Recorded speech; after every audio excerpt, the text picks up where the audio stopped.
Brigham, Here. Councilmember O'Neill, Here. Councilmember Deidre Tuhawen, Here. Mayor Jones, Here. Councilmember Bowie, Yeah. Councilmember Kim Nguyen. Here. I know we're going to do housing first, but can we start with invocation and pledge, and then we'll break into housing? Thank you. May I ask Councilmember Brigham to lead us in the pledge after the invocation? If everybody could please stand and prepare yourselves according to your faith. Dear Lord, we ask that you would be with us tonight.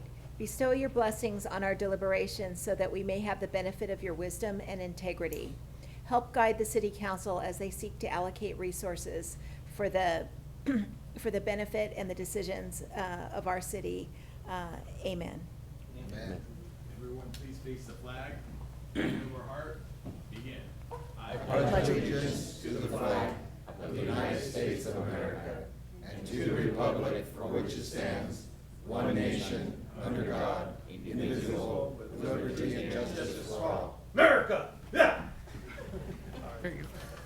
Hoo-yah.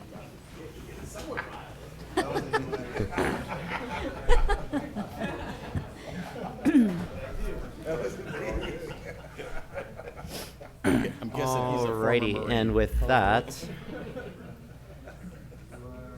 we'll adjourn over to the Housing Authority. We'll do that first, so I'll hand it over to Chair Brigham.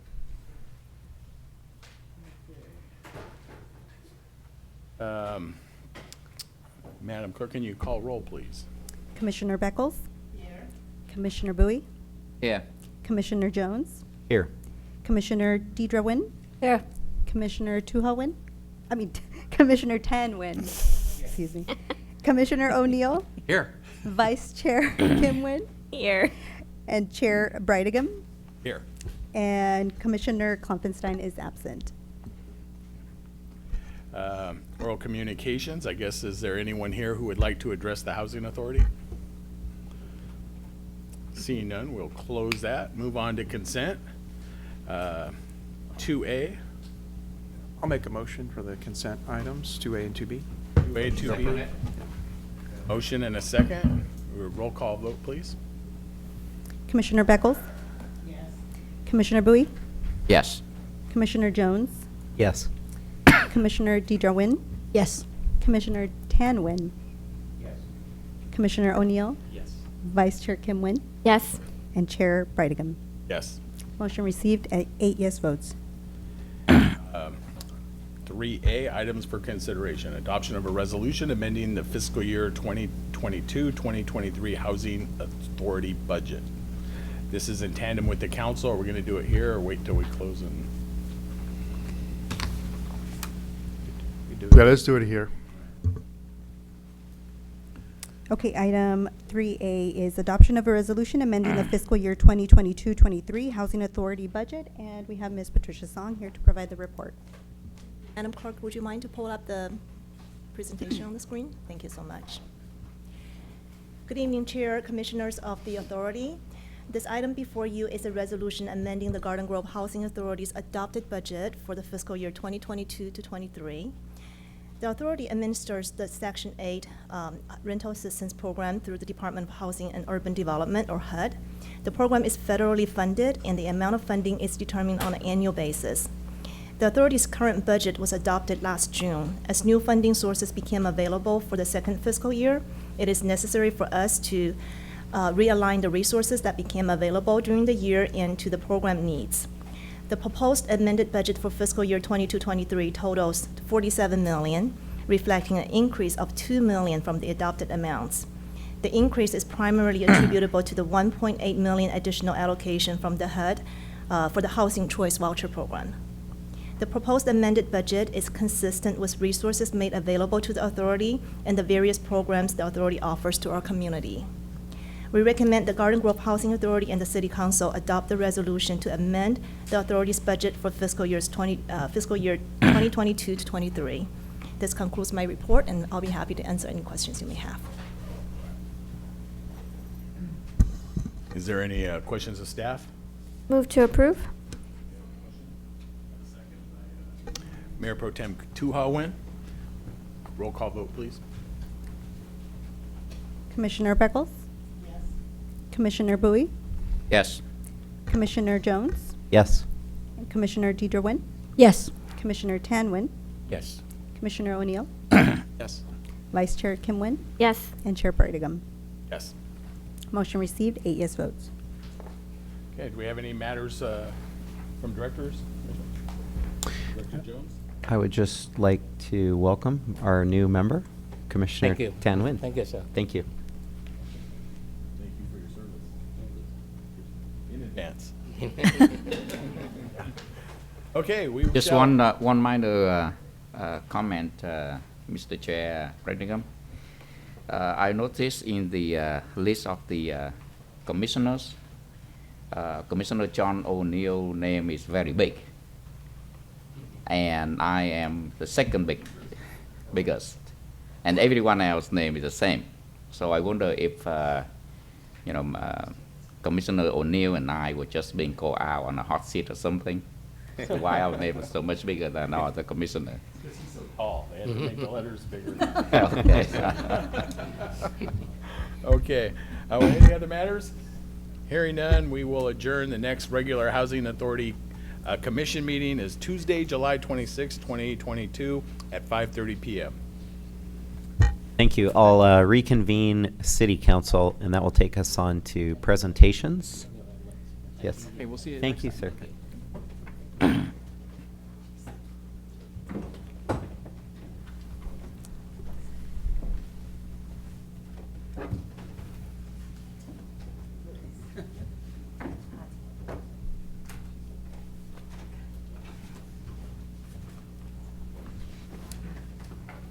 All right, we will reconvene and go to presentations. We do have a community spotlight for Cindy Spindle. Tonight, we do have a presentation, item number 1A, Community Spotlight for Cindy Spindle in honor of her retirement and with appreciation of her service to the Garden Grove Chamber of Commerce. And Assistant City Manager Maria Stipe will provide that community spotlight. Thank you, Madam Clerk.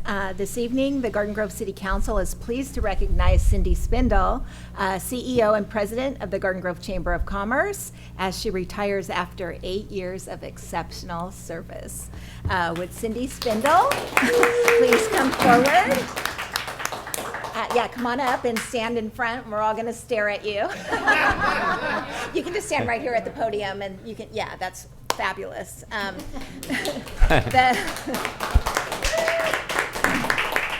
The Garden Grove Chamber of Commerce's mission is to make Garden Grove a better place to live, work, and do business. The Chamber strengthens the community by identifying needs, problems, and opportunities, then developing programs to satisfy those needs in the community. For 8 years, Cindy has worked hard to make the Chamber relevant and authentic through attaining memberships, social media efforts, and consistently putting together monthly and annual events. The Chamber's #1 priority is to create a stronger local economy, and Cindy has dedicated her years to support business growth in Garden Grove by developing, growing, and maintaining close friendships with businesses, community members, city staff, and city council members, as well as other chamber members in Orange County. Cindy said, "I think the main reason for our chamber's continued success is that our diverse and large business community is so active and are eager to communicate and network with each other." During Cindy's 8 years with the chamber, she helped host business breakfast meetings, golf tournaments, holiday mixers, gala dinners and awards, leadership appreciation luncheons, new business ribbon cuttings, Women's Division Silver Spoon luncheons, and the State of the City luncheons. At this time, the Garden Grove City Council, and bowling, of course. How could we miss bowling? At this time, the Garden Grove City Council would like to present Cindy Spindle with a Crystal Award in honor of her retirement and with appreciation of her service to the Garden Grove Chamber of Commerce and to the Garden Grove community. The city wishes you the best in your very well-deserved retirement, and congratulations.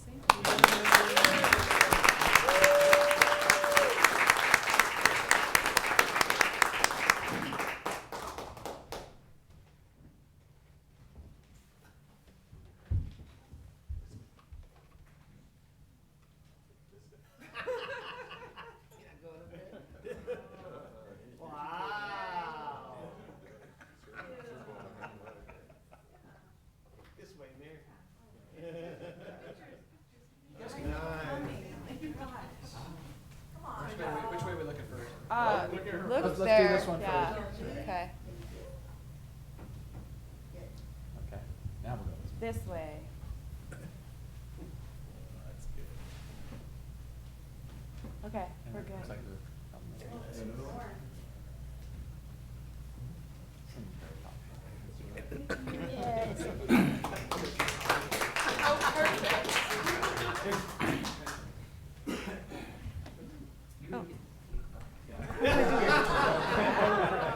Do I turn? The husband gets the I'm not gonna talk to the microphone. So I have to turn my back to you. Oh, I want to talk to you. Oh. Okay. We're gonna have you on camera. I want to thank you all. It's been a wonderful time for me to work with all of you, and I just always tell people that the city of Garden Grove is such a great city to come to because the city council members get along and the chamber board members get along, and it just seems like everybody in Garden Grove is happy. You know, that's what I love about it. And people come to our events and they just love our chamber. They think our chamber is the best one in Orange County. And it is, yeah, I agree, it is the best chamber. And they like the small town feel of Garden Grove and how proud we are of it. And it's just been an honor. You know, I wasn't born and raised in Garden Grove, but right next door in Anaheim. And we used to come to Main Street when I was growing up all the time and loved it. And just so grateful. And thank you. I didn't expect this at all, really. I thought I was going to get a paper thing like you guys give to everybody. I didn't know I was getting this. This is beautiful. And Scott Stiles and Maria and Lisa, just awesome working with you guys too. And everybody in the city's been great. So thank you. And I'm really looking forward to my retirement too, but I bet. I'm going to miss everybody. Thank you. Yeah. Thank you for everything, Cindy.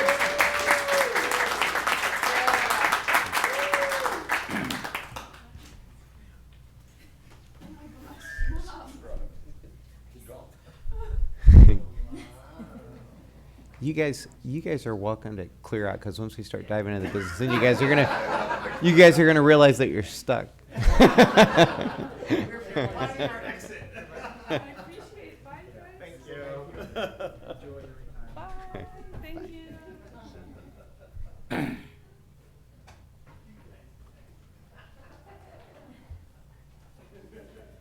Alrighty, next we'll go to oral communications. I do have a handful of cards, so we'll go ahead and get started.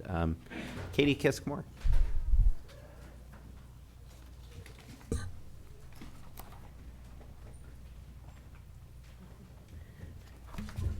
I have this adjusted right. Good evening, everybody. It's been a while. Anyways, as many of you probably already know, I've been very involved in a lot of traffic and safety issues in Garden Grove, especially on my street. And during that time, I discovered that speed humps were not allowed.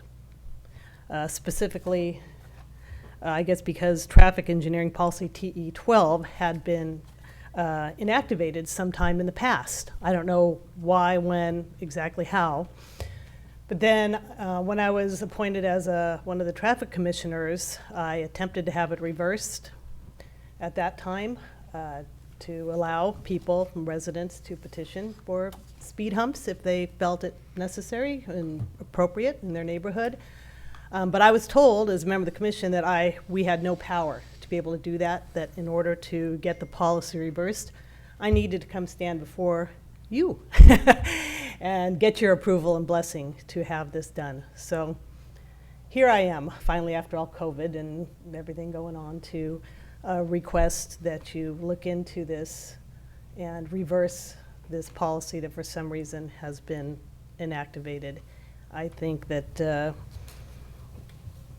it would be very beneficial for some of our streets for residents to have the ability to petition for speed humps.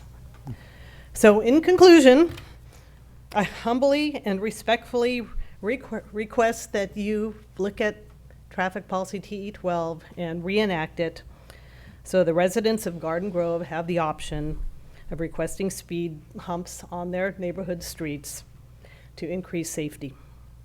Please help make our neighborhood safer. Thank you. Thank you. Kyle Mason. Good evening. It's been about a month or so since I was here, and I'm basically here about the same thing. Over by the Women's Club, you got somebody living in there. We also got somebody living in the cell phone tower, cage. I'd like to know why.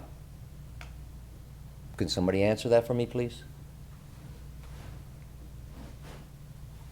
The riverbed next to it, we have people running down in there and riding their bicycles. There's a hallway that goes back down there. What does it take to put a cage across that hallway so we can put a block to it to keep people from going back in there? I mean, we've already pulled out a couple dead bodies out of there. What does it take to get this done? Toss up between the county and the city. I come to the city police and they give me the sheriff's department's number. The sheriff's department gives me the city police number. I'm going in circles. Last time I was here, I talked to Mr. O'Neill, and he was going to get back to me, and I'd never heard from you, sir, about Stephen, who's living in the cell phone tower. It's not, it's a cell phone company's problem. Can't control that. And what about the gentleman that's staying inside the women's club? They're paying him to live there, and I guess he's working there? This isn't a two-way conversation. Just trying to find out so that way we can put a stop to it. I mean, we came through the parking lot, was it yesterday? There's people in there shooting up in the parking lot outside the women's club there.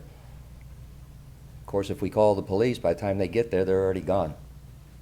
So we've had a couple officers I've talked to, and they've said they've already came out looking for Stephen in the cell phone towers, and nobody can seem to find anybody there. But anyway, we'd like to try to get it stopped and get those people out of there. I guess that's pretty much it. Thank you. Thank you. Anna Parker.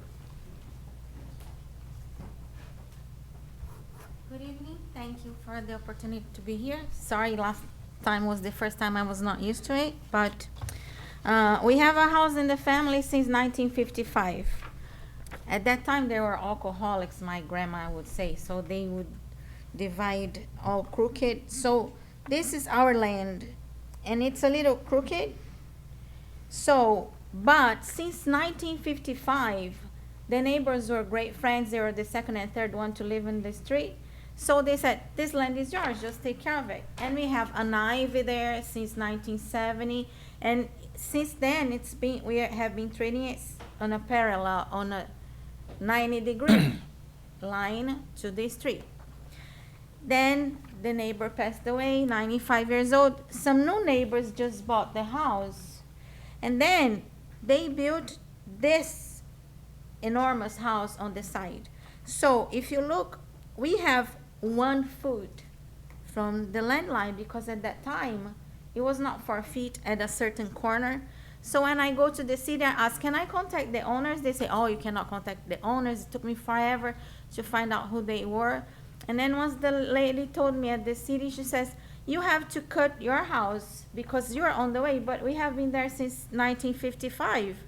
Why did you build so close? Because this is not, and then she says, oh, you can build 4 feet. Well, 4 feet is for low income. It's not for this area. We have a 1/4 acre lot. So if you look at every house, we have around 16 feet from each other.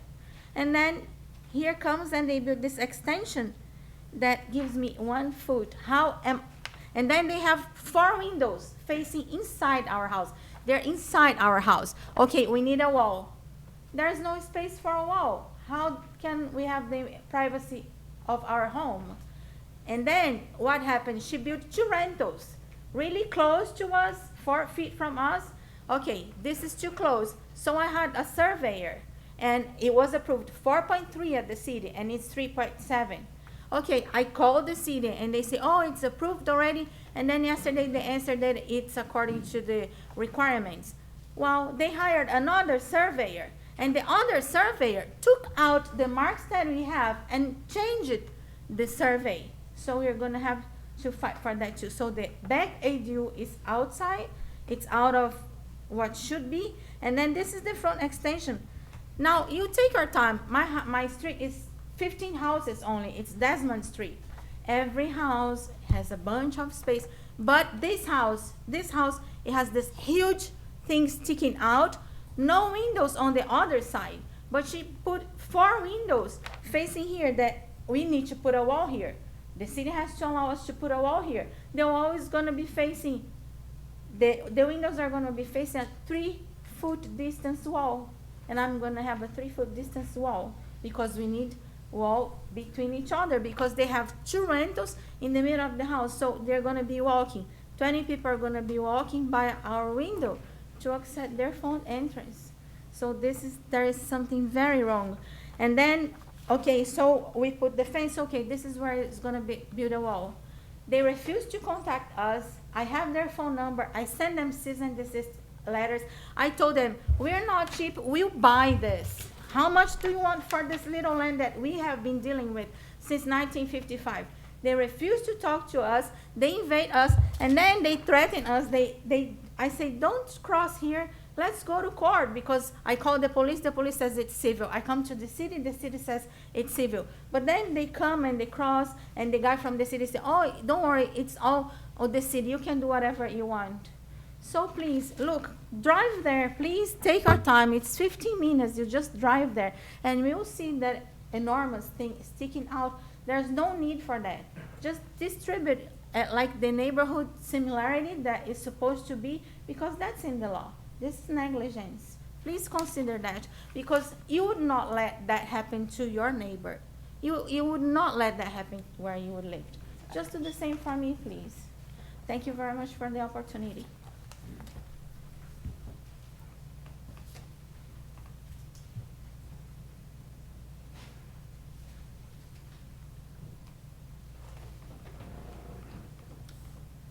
Tom Raber.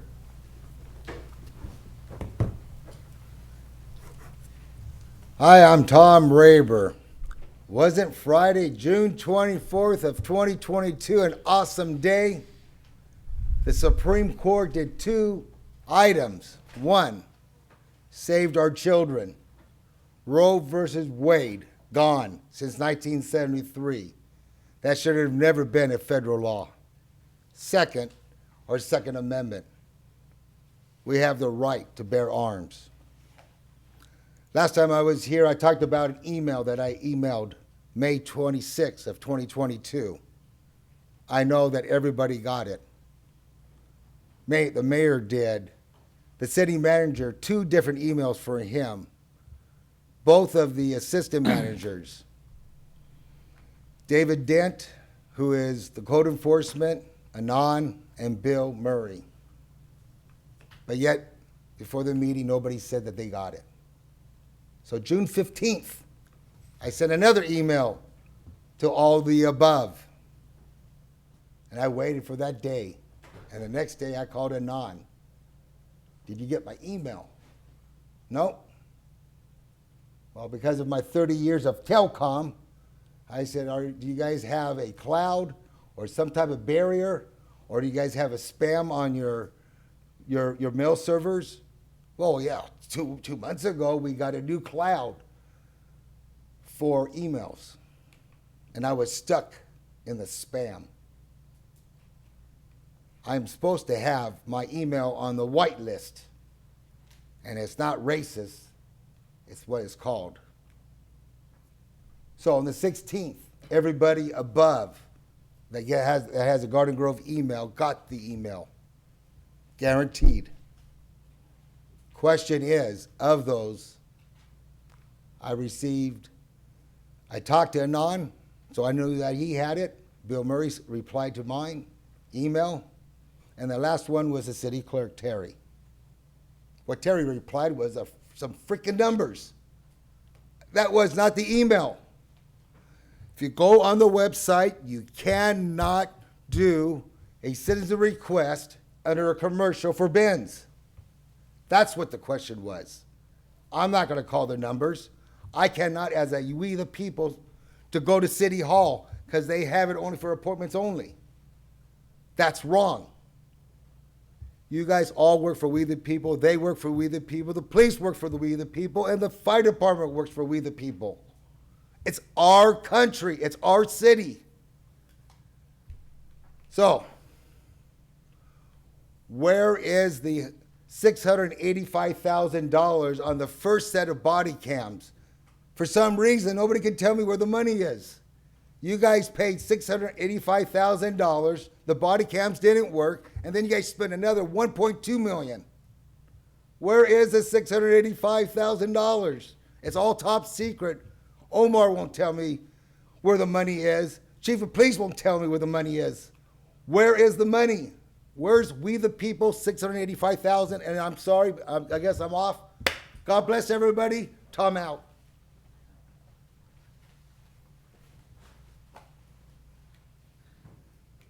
Daniel Chow and Chaz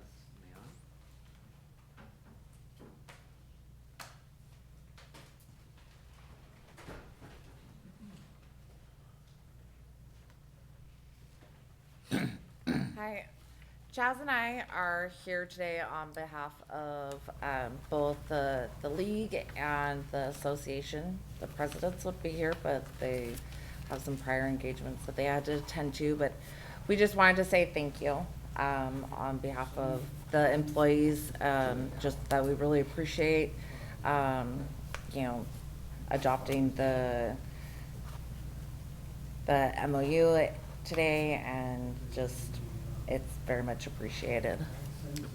Yeah, just to echo to what Danielle said, thank you on behalf of our employees for the association and the league. They're very grateful and looking forward to a good relationship going forward. Thank you. Thank you. Wonderful.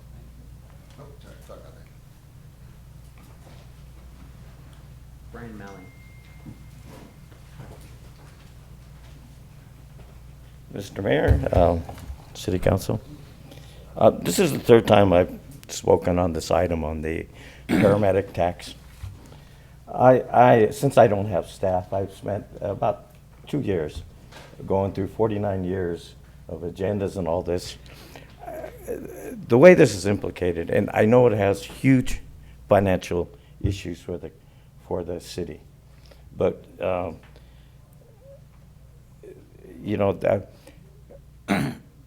for the first about 25 years, the amount levied equal to about 13% of the fire budget. And if you look at how the budget was done at that time, a paramedic is a 15% adder, and there was some money for capital equipment and ambulances and such. And this went on for quite a while. It did go up to approximately 19 to 20%, starting when they actually started breaking out a paramedic budget in 2008. At that time, the city was also getting money for these county islands, that you have Stanton and this and that. So I figured that offset it some. We get up to 2009, which happens when we had the economic crisis, right? The next year, the money started going, went from 0.025 to 0.6%. And at this time, also, I believe the city manager, city clerk's office gets an assessment every year. And up until that point, boy, people were within 50,000, 60, 70,000 of the ask from the city council to actually what was collected. After 2009, it kind of it just gets out of whack. And Mr. Brighton actually brought up something to the finance department last year, was we're going to raise $14 million. Where does it go if there's an excess, so forth? And the answer was, everything goes there. But up until 2016, we are raising the actual budget. And I have the budgets here. It breaks it down, labor, and everything. The budgets were, as an example, $4,300,060. We raised $9.4 million. The ask was 8.6. So it even gets more when we get closer to this. The ask, then. So what I'm saying, this This tax could not be put under 218 right now. There is no way, no how, that could be. So I think the city should work. And I've done a straw poll with like 100 of my neighbors, and they would be, when they see the inequity, there's members on the dais here that pay like $82 a year. Mine is $500. I have neighbors who have bought in the low 7s and low 800s, and they're paying almost $1,000 a year. And when I bring that up to them, people are of the mind that, you know, we could legislatively take care of this through the city, or it could do an initiative. I would not want to put the city of having a $14 million hole in the budget, even though actually when you. Your time is up. Can you wrap up? So anyway, I would wish the staff and the city council can take a look at this and figure out that how we're going to replace $14 million by 2025 fiscal year, because it needs to be done. It's absolutely unfair. Thank you. Is there anyone else wishing to speak who did not submit a card? Okay, seeing none, we will close the, what's that? Oh, was there one? I say, is there anyone else wishing to speak who did not turn in a card? Would you like to speak under oral communication, sir? I'm here about a public water or a trash bill. Is this the time to speak? There's a public hearing on that later. Or you Yeah. can do it now. You can do it now. Yeah, you can either do it now or when that item comes up. You're welcome to either do it now or else when that item comes up as a public Okay, hearing. I was just looking at the agenda. I didn't see anything that was coming up, but I'll do it now if you can. Are you specifically about the item that's on our agenda or just something to It's do my with bill. your bill? Right. Why don't you go ahead and go now?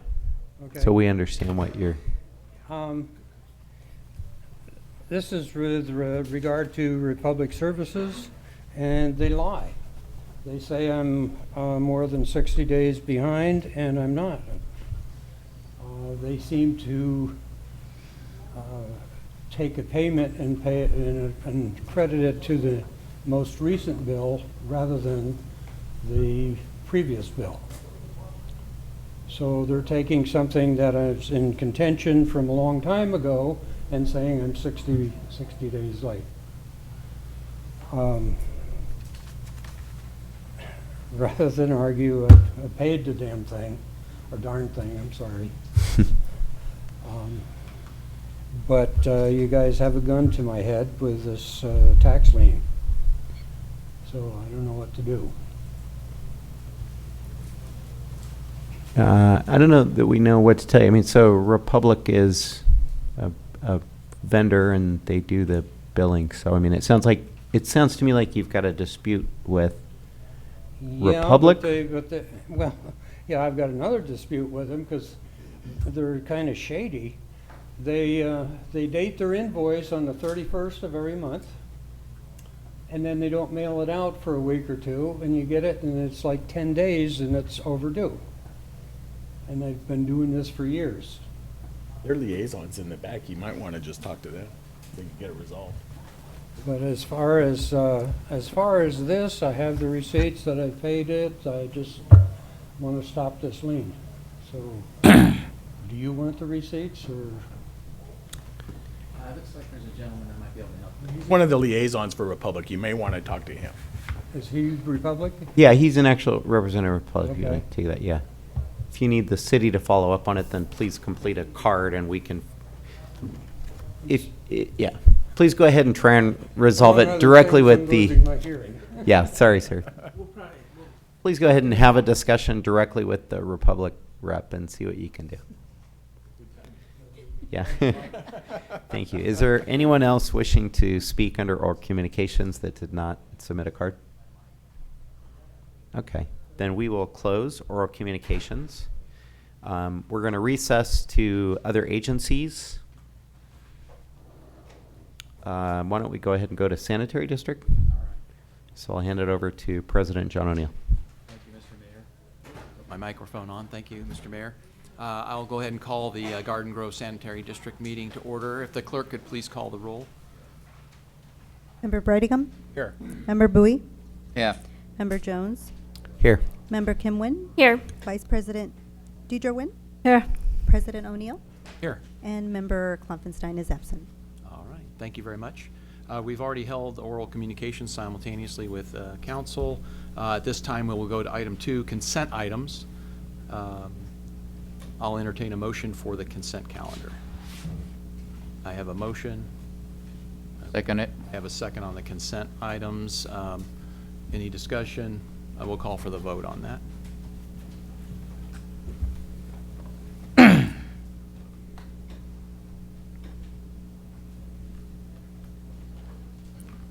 Motion received, 6 yes votes. All right, thank you. This time we'll go to item 3A. This is adoption of a resolution to authorize the imposition of liens on parcels with delinquent payments for refuse collection and disposal services charges. I believe we have a staff report, and this will be a public hearing. So after the staff report, colleagues will be able to ask any questions regarding the staff, and then we'll open up the public hearing at that time. Thank you. Go ahead. Item 3A is a public hearing, adoption of a resolution to authorize the imposition of liens on parcels with delinquent payments for refuse collection and disposal service charges. And Ms. Patricia Song is here to provide that report. Good evening, Mr. President and the Board of District. The item before you is a resolution authorizing the delinquent refuse collection and disposal services charges to be placed on collected on the county's property tax roll. The refuse collection and disposal service is provided by Republic Services. Republic bills the customers quarterly, and the last billing of fiscal year 2021 was mailed in February of 2022. All unpaid charges on that billing became delinquent as of May 1st. State Health and Safety Code allows the delinquent amount plus 10% penalty be filed with the county auditor controller, and upon recordation of with the county, the delinquent amount can be collected along with the property taxes, subject to the same penalties and procedures for foreclosure. The imposition of liens on properties requires proper noticing procedures and public hearing. Prior to the delinquency becoming a lien against the property owners are notified.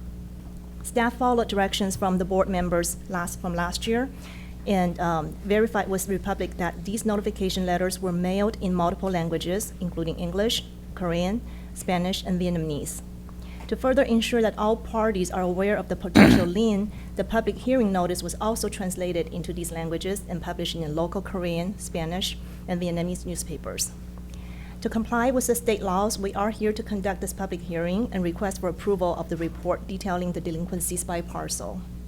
Upon completion of the public hearing, we recommend that the board adopt the resolution to authorize the collection on the tax roll of delinquent refuse disposal and collection charges by 5 affirmative votes, and direct staff to file the necessary documentation with the county for collection of the delinquent amounts on property tax bills.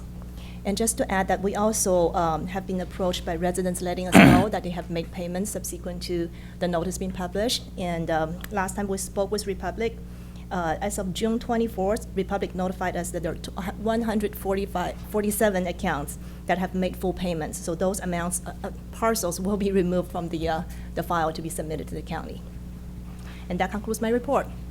Thank you for that report. I'll open up to questions, but I have one question myself first. Just to clarify for the folks out there, any of these delinquent charges that haven't been taken care of as of today would be put on their tax roll, but that was as of the billing of the end of February, is that correct? That is correct. So it's not from anything March, April, May, that's not going on there. It's something that you didn't pay from February back. That is correct. Okay, and then just so people know, if you don't pay that trash bill, we have the authority to, the tax collector can tax it, and then we'll get it that way. So just wanted to clarify that that's February and not. Yes.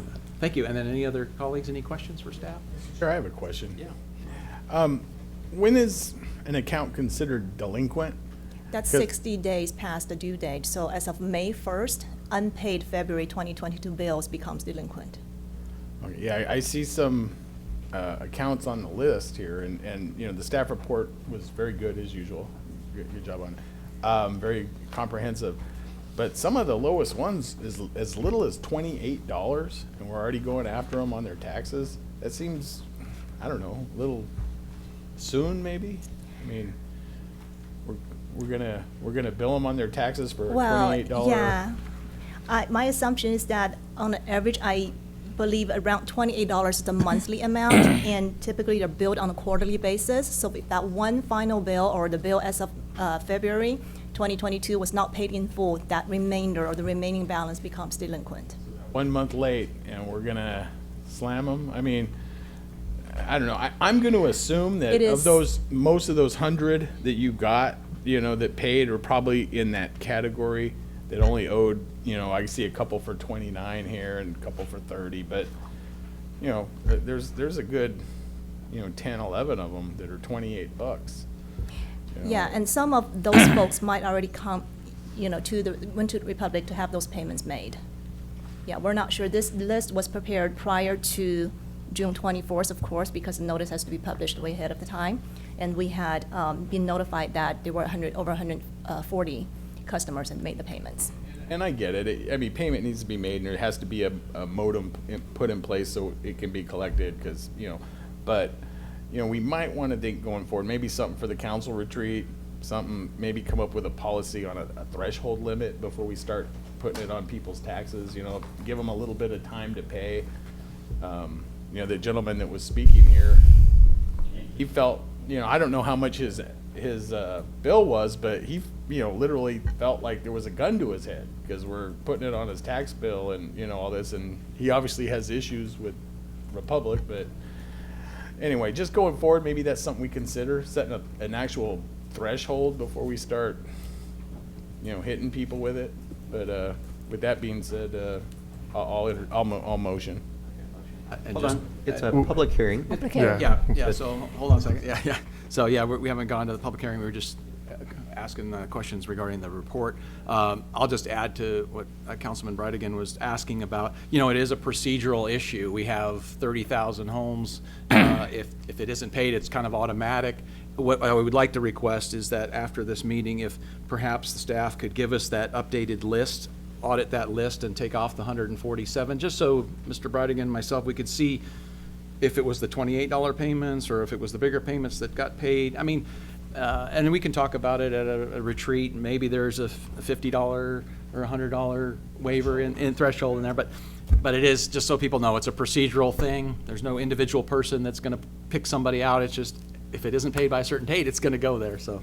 Any other questions for staff before we go to public hearing? Yes, one question and also one comment. Now, from time to time I ask a question, I'm not sure I've got a clear answer. So I would like to, staff to clarify it for me and also for the public. Is this mandatory that the property owners have to have trash services? For example, if some property owners is not going to reside at a premise, let's say for 6 months, because of remodeling and other things, does he have to have trash services or he can opt out? That's number one. Number two, for some property owner, if their trash is very, very minimum, can they handle their own trash or they have to have Republic Services trash service? Yes, Board Member Bowie, I can answer both questions. Number one, we do require the services for health and safety issues. If you allow the accumulation of trash, then you have vermins and you have other negative health effects that not just affect that particular property, but adjacent properties as well and the community as a whole. Number two, our regulations do provide that if your property is vacant and there's no activity, you're not creating any trash or recyclables, then you can apply to the sanitary district to get an exemption and to, not have service.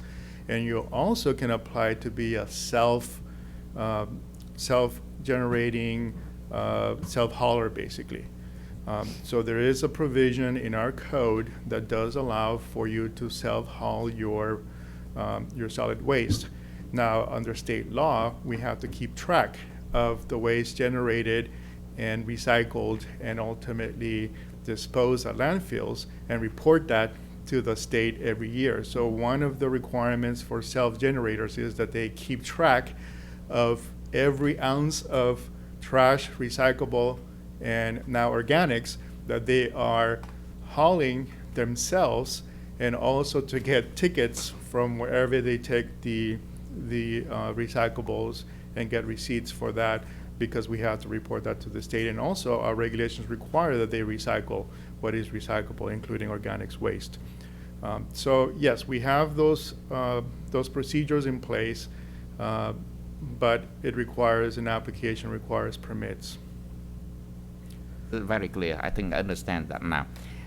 And I also would like to echo Commissioner Brettingham that I think it's kind of wrong to put a lien on some people just because of some deal, $30, $40 deal. I think a lien is something that have a lot of heavy consequences, and I think it's kind of unnecessary to put it on somebody who just happened to owe, $30, $40. So I would like to see more effort being done to deal with that before we get to that point and put a lien on some people properties. I have a question. I know that all these are delinquent for 60 days, but just want to know if we have any follow-up on these individuals' residents about delinquent. Sometimes mailing out, they might not. But is any contact physically or that notify the owner? Because sometimes mail, I can tell you is sometimes the mail of particular, I lost the mail. I didn't receive it, so. The city staff does not reach out to those customers because we do not have their account information. This is the direct business relationship between the customers and Republic Services. But we do, after last year's council board meeting, we did remind Republic that they need to do more outreaching, notifying the customers before this becomes a lien on anybody's property. Okay, thank you. Thank you. Any more questions before we go to public hearing? Okay, I'll go ahead and open up the public hearing. Anyone wish to speak on this specific resolution? Come on up.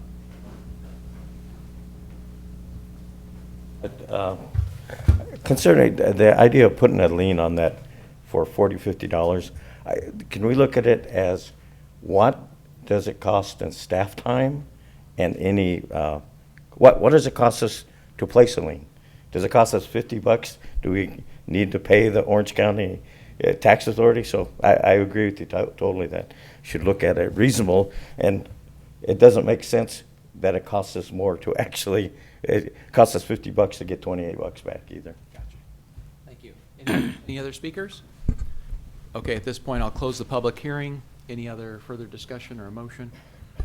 Just a few comments that I will also bring up when we talk about the Republic Services contract, but I think it's also disappointing that, all of these questions were in the contract, so my colleagues should have been aware of the stipulations.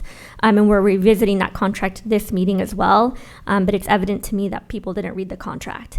The first thing I want to say to staff and to Republic Services is thank you for issuing those notices in the various language per my request at the last year's meeting when this was a public hearing and the liens were on the tax roll again. So I like for the adjustment that now those notices are going out in the preferred language of our residents. The other question that I have, clarification, I don't know if this is a change from the new to the old contract or if I'm just not understanding it. The contract stipulates that it's after 30 days, but I'm assuming because the next billing cycle is 30 days after that, that's why it's 60 days? State law provides that it has to be delinquent 60 days before we can actually put a lien on someone's property, and it's a special assessment. Yeah, so I'm reading the language in the contract for delinquent accounts. It says 30 after the 30 days. I'm assuming for the next billing cycle, that's an additional 30 days, which equals the 60 days. None of the liens will be placed on as an assessment unless they're at least 60 days late. So they'll be delinquent 1 month, but unless they're delinquent an additional month, then there's a lien. Correct. Yes. Okay, thank you. And then after that, it says that their services will be discontinued 15 days from that point of delinquency. And and then their services will be put back immediately after being paid. So these are options for individuals or property owners that are not paying their bills. One option is that service will be discontinued. We don't prefer that option for the health and safety issues we talked about earlier. And so the other option is to collect on the tax rolls as a special assessment. And that's what we're doing now, because our preference is to continue to have Republic continue to provide services in order to avoid health and safety issues. But if the lien collection on the tax roll is not helping, ultimately Republic can discontinue service, because they shouldn't be providing services if they're not getting paid for those services. And at that point, do we step in as a city because the resident is required to have some sort of trash? So then what will we do after that? It would be, ultimately could be a violation of both the sanitary district regulations and also property maintenance regulations under the Garden Grove Municipal Code. Okay, thank you.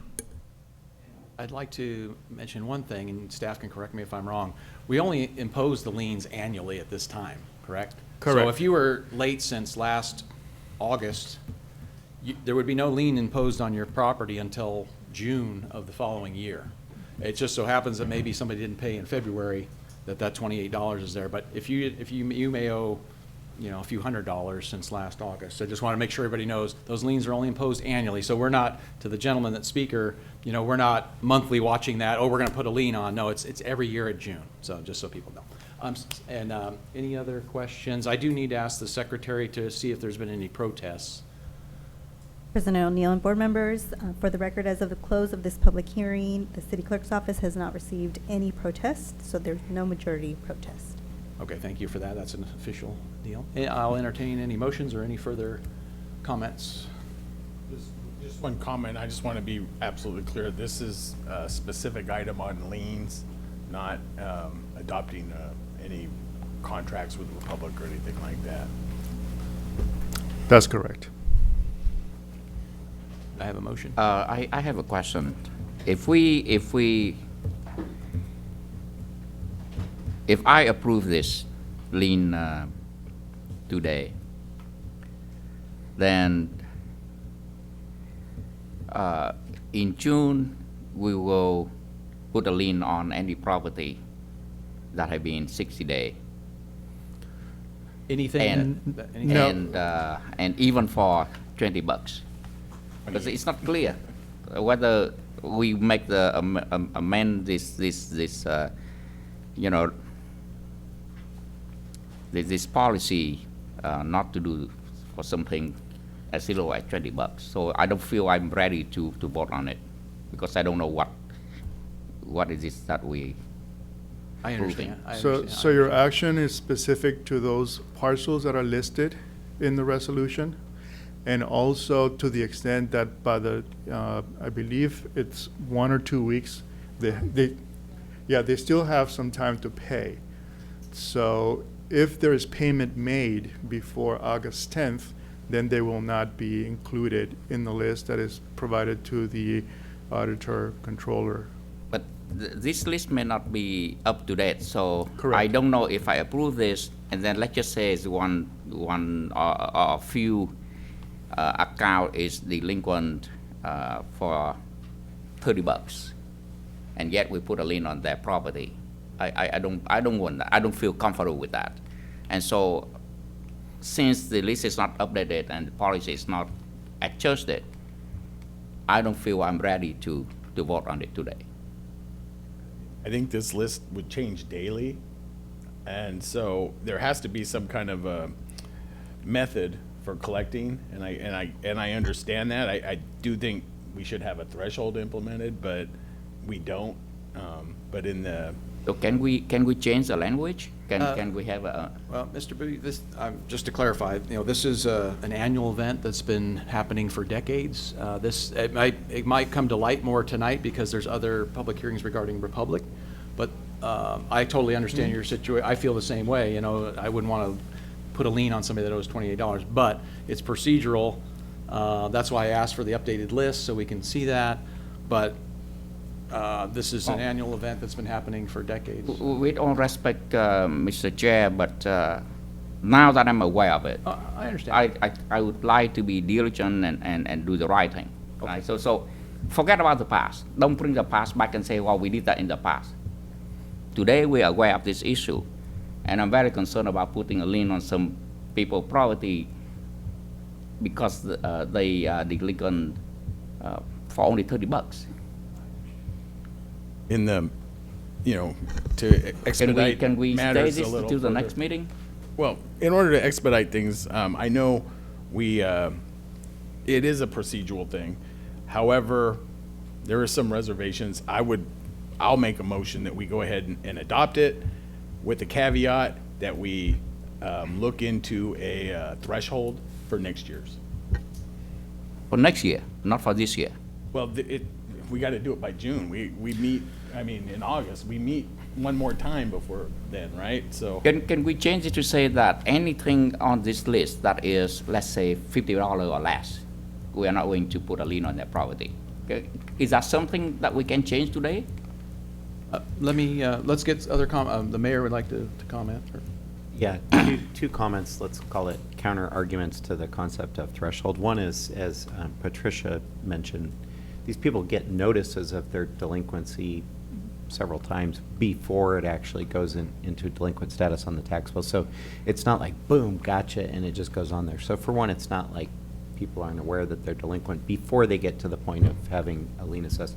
Two is, I just think it's bad business to establish a threshold and thereby encourage people to be delinquent on the threshold amount or something, right? If people were to game the system, why do that? I think they charge what they charge and you collect it, and if there's a cost to collecting $50 in one case or $2,000 in another case, then so be it. people leave town for, go to Europe for 2 or 3 months, and then, maybe they don't get it, and oh geez, now it's already a lien on their house for, that kind of thing. So, I get what you're saying. It makes perfect sense. It's just, I think there are some exceptions where something could surprise people, and Member Tuhon? Yes, but to answer Councilmember George, regarding to people who go to Europe, they don't go to Europe for 2 or 3 months, right? So they do come back. But I do think we shouldn't have double standard or double system. Yeah. We need to be consistent, right? The consistency that make a perfection for the system. Otherwise, if you have double standard, multiple threshold, it's going to cause more confusion. Even how to manage the whole the whole system of payment. I think the public service, they've been contacted multiple times before they become delinquent, just like credit collector, right? So this just help the communications. Maybe they can communicate in multiple languages. Reach out to make sure that the account you are behind payment in multiple language, Korean, Vietnamese, so that we help the constituents residents to be more responsible. But and that's all stuff we can hash out during the council retreat. My motion was to adopt this and to discuss it during the council retreat as a possible And perhaps item. with dialogue with Republic, they could put an extra notice out, like staff mentioned in February. Hey, by the way, you are delinquent. It's March now. June, if you don't pay, there's going to be consequences to that. I mean, we can have dialogue on that, but. I think we also should consider that, this isn't happening to us, right? We pay Republic to do this and they have to collect their money. So I think it's dangerous to start to talk about impeding in how they collect their money. This is a process that they have to go through. Number 2, there is an annual process that I have now been part of for the last 6 years, and so have many of you, George, that this has come up. They have an opportunity to come here during a public hearing to talk about their complaints and get it aired out. We had that happen last year with 2 individuals, which is what resulted in me requesting that those letters be translated into multiple languages, and they were able to get contacted by Republic Services and get the help that they needed to resolve their issue. So there, not only is it multiple notices, there's a public hearing opportunity where they come with us, and then we refer them to Republic. City staff helps with that, but it's also a stipulation in the contract that Republic Services will do everything in their power to try and collect that money before there's a lien on their property. And even after the 60 days, there's still some period of time before there's a lien on their property. So I think that this process is well thought out and that it provides the resident enough time before there is a lien on their property. We may not get the day-by-day list just because that may not be realistic ask, but I imagine that before the lien goes on the property, staff in Republic Services are dwindling down that list before it gets sent out and before that actually occurs. And so I just ask us to err on the side of caution where we are not the vendor. This is not our service process. And I would just move the item as is. Is that an alternate motion to heat? Correct. Okay. So basically, move the item and never discuss it again. I honestly, I see where you're saying. I do have heartburn. When a city contracts with a private vendor and then uses a governmental entity to intercede as your collecting base, that to me is different than collecting with a vendor and you collect your own money. All right, so there is a little difference here. There is a little bit difference here. With that being said, my motion was to approve it, and we could discuss this at the council members. So it's not even an alternate motion. Yeah, it's the same motion I made. Let me clarify. So let me clarify so we know where we're at. So we had an original motion. Do you know? Can you tell me if that was ever seconded? It was never seconded. Okay. Although everybody else Do I did the have same motion. Can you restate the motion now that we've got, I mean, because it's sort I of, said I've the heard motion it is to stated several approve- different ways. so- Approve the item, and we How can about just discuss that? this at the council meeting, at the council retreat. Well, council retreat is a separate item, so we You can, can you can always discuss discuss whatever it. you like at You the can- council you can retreat. discuss- Exactly. So does that Exactly. have to be part of this Motion to motion or not? approve. Okay, second.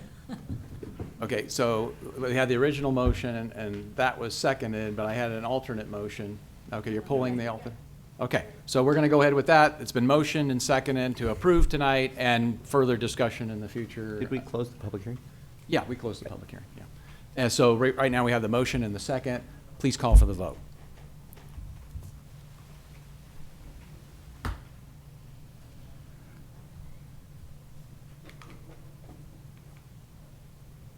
Motion received, 5 yes votes, with Member Bowie voting no.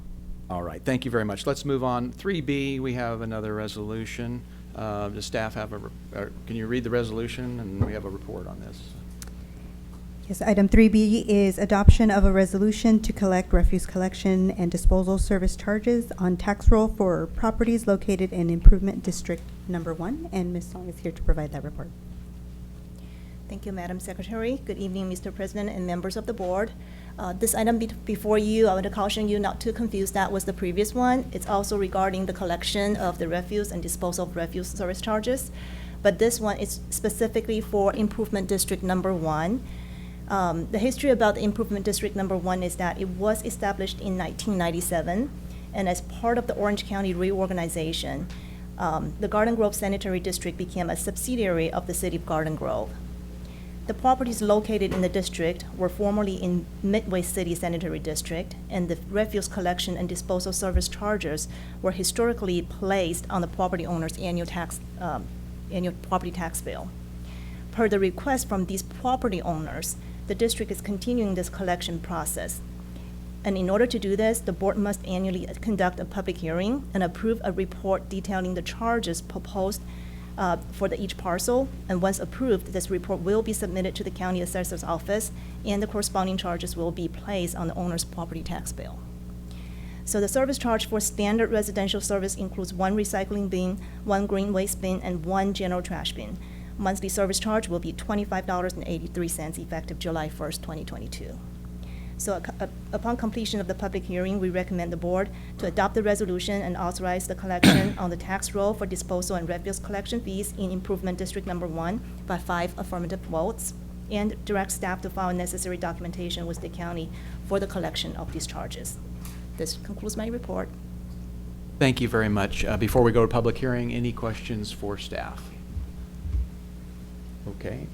We will go ahead. I will now open up the public hearing on this particular resolution. Is there anybody in the audience that would wish to speak on 3B? Seeing none, I'll go ahead and close the public hearing, return for questions from, or comments from colleagues. or a motion? I'll move it. I have a motion and a second. President O'Neill, I'm going to go ahead and I'm state sorry, for yes, the record. Secretary, any, thank you. Thank you for always President- keeping us on the ball on that, yeah. President O'Neill and board members, for the record, as of the close of this public hearing, the city clerk's office has received 0 protests regarding this assessment. There is not a majority protest. All right, thank you. So we do have a motion and a second. I believe we can call for the vote.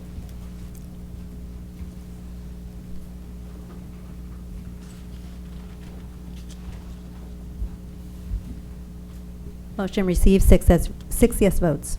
All right, thank you. We will keep moving the sanitary district meeting forward. Item 3C, we have a, Yes, we have another public hearing item. Item 3C, adoption of a resolution to collect sewer service fees on tax roll for properties located outside city limits. And Ms. Song is here to provide the report.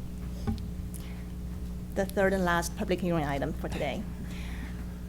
Good evening, Mr. President and members of the board. The item before you is a resolution authorizing the collection of sewer service charges through the county's property tax roll collection process. And these properties are the ones located outside the city limits and still receive the city sewer services. The majority of the properties served by the district also receive water services from the city. However, so typically the sewer service charges also combine on the water bills. However, the properties in the areas that's outside the city limits that do not receive the water service from us, they will not receive a water bill. So the sewer charges has to be processed, assessed, and collected in a separate way. The sewer service fees were established by the board through ordinance number 7 and 10 in 2005 and 2012 respectively. The fees were calculated to provide funds necessary to maintain and operate the district's sewer system, to cover the debt service requirement, and also stay compliant with the state and federal waste water discharge regulations. The fees were established consistent among all residents and businesses receiving sewer services from the district. The sewer service charge is calculated based on water consumption, therefore the amount varies by parcel. To place the service charge on the property tax bill again, the county is requiring the district board to conduct a public hearing and approve a report detailing the services by parcel, the service charges by parcel. So upon the completion of the public hearing, we're recommending the board to adopt the resolution and authorize the collection of sewer service charges on tax roll by 5 affirmative votes, and direct staff to file necessary documentation with the county for the collection of the fees. That concludes my report. Thank you. thank you. Any questions for staff before we go to the public hearing on this item? Okay, seeing none, we'll go ahead and open up the public hearing for 3C. Anyone in the public wish to speak on this item? Seeing none, we'll close the public hearing, bring it back to any questions or comments from colleagues. I happen to know that I've talked to some residents regarding both sewer and the trash, and some people purposely don't pay it because they want to pay it on their property tax. Maybe they can write it off. I'm not an accountant. I don't know if that's legit, but there are people that purposely do that, just so people know. Anyway, I don't have any questions. Any other questions? I'll entertain a motion. Have a President motion? O'Neill, I'm going Yes. to report out. Again, I'm sorry. President Go ahead. O'Neill and board members, for the record, as of the close of this public hearing, the city clerk's office has received 0 protests regarding this assessment, and there is not a majority protest. Okay, thank you very much. So we have a motion. Did I hear a second? Second, okay. Let's call for the vote on that.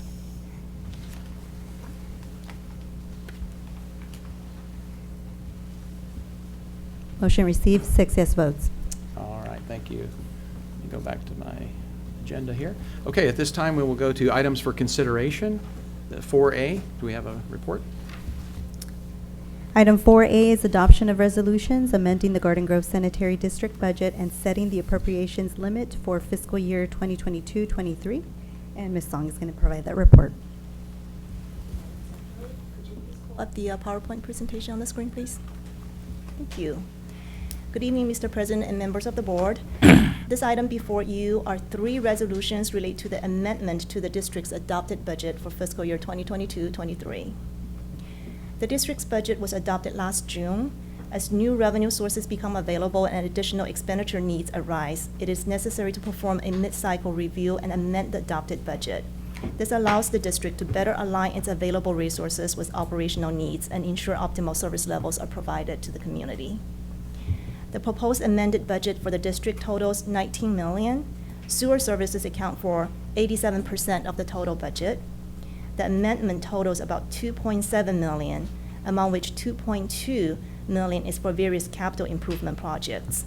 The major projects include the Partridge Lift Station improvement and the sewer improvement at Lamson and Springdale.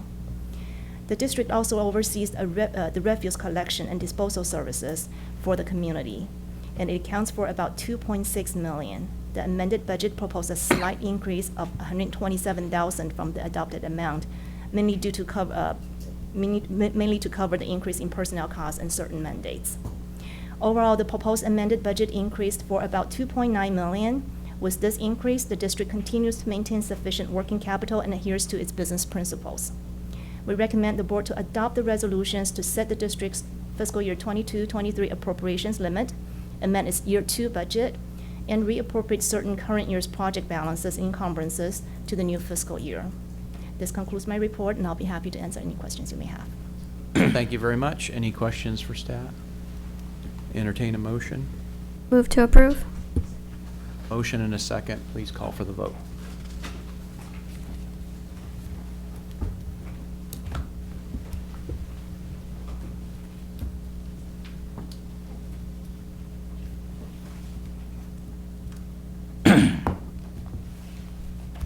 Showing some votes pending.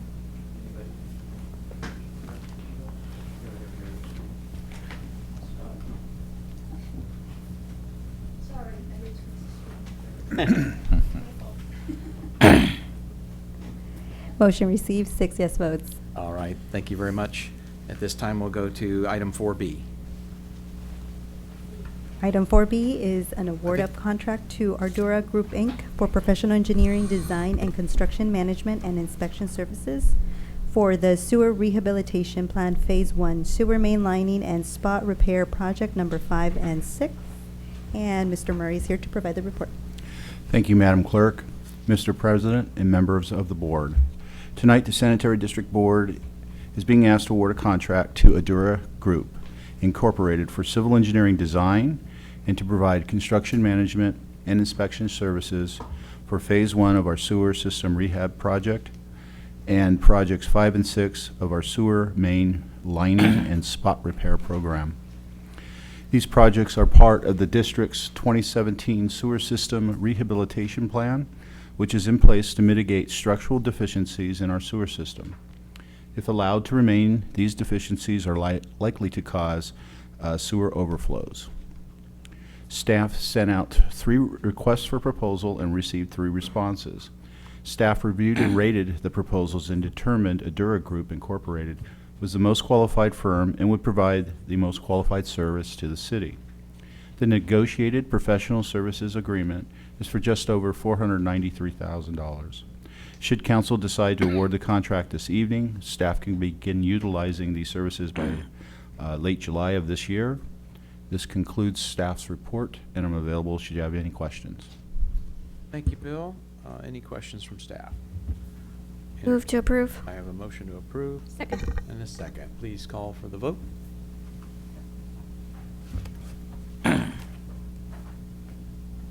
Motion received, 6 yes votes. Thank you. At this time, we will go to item 4C.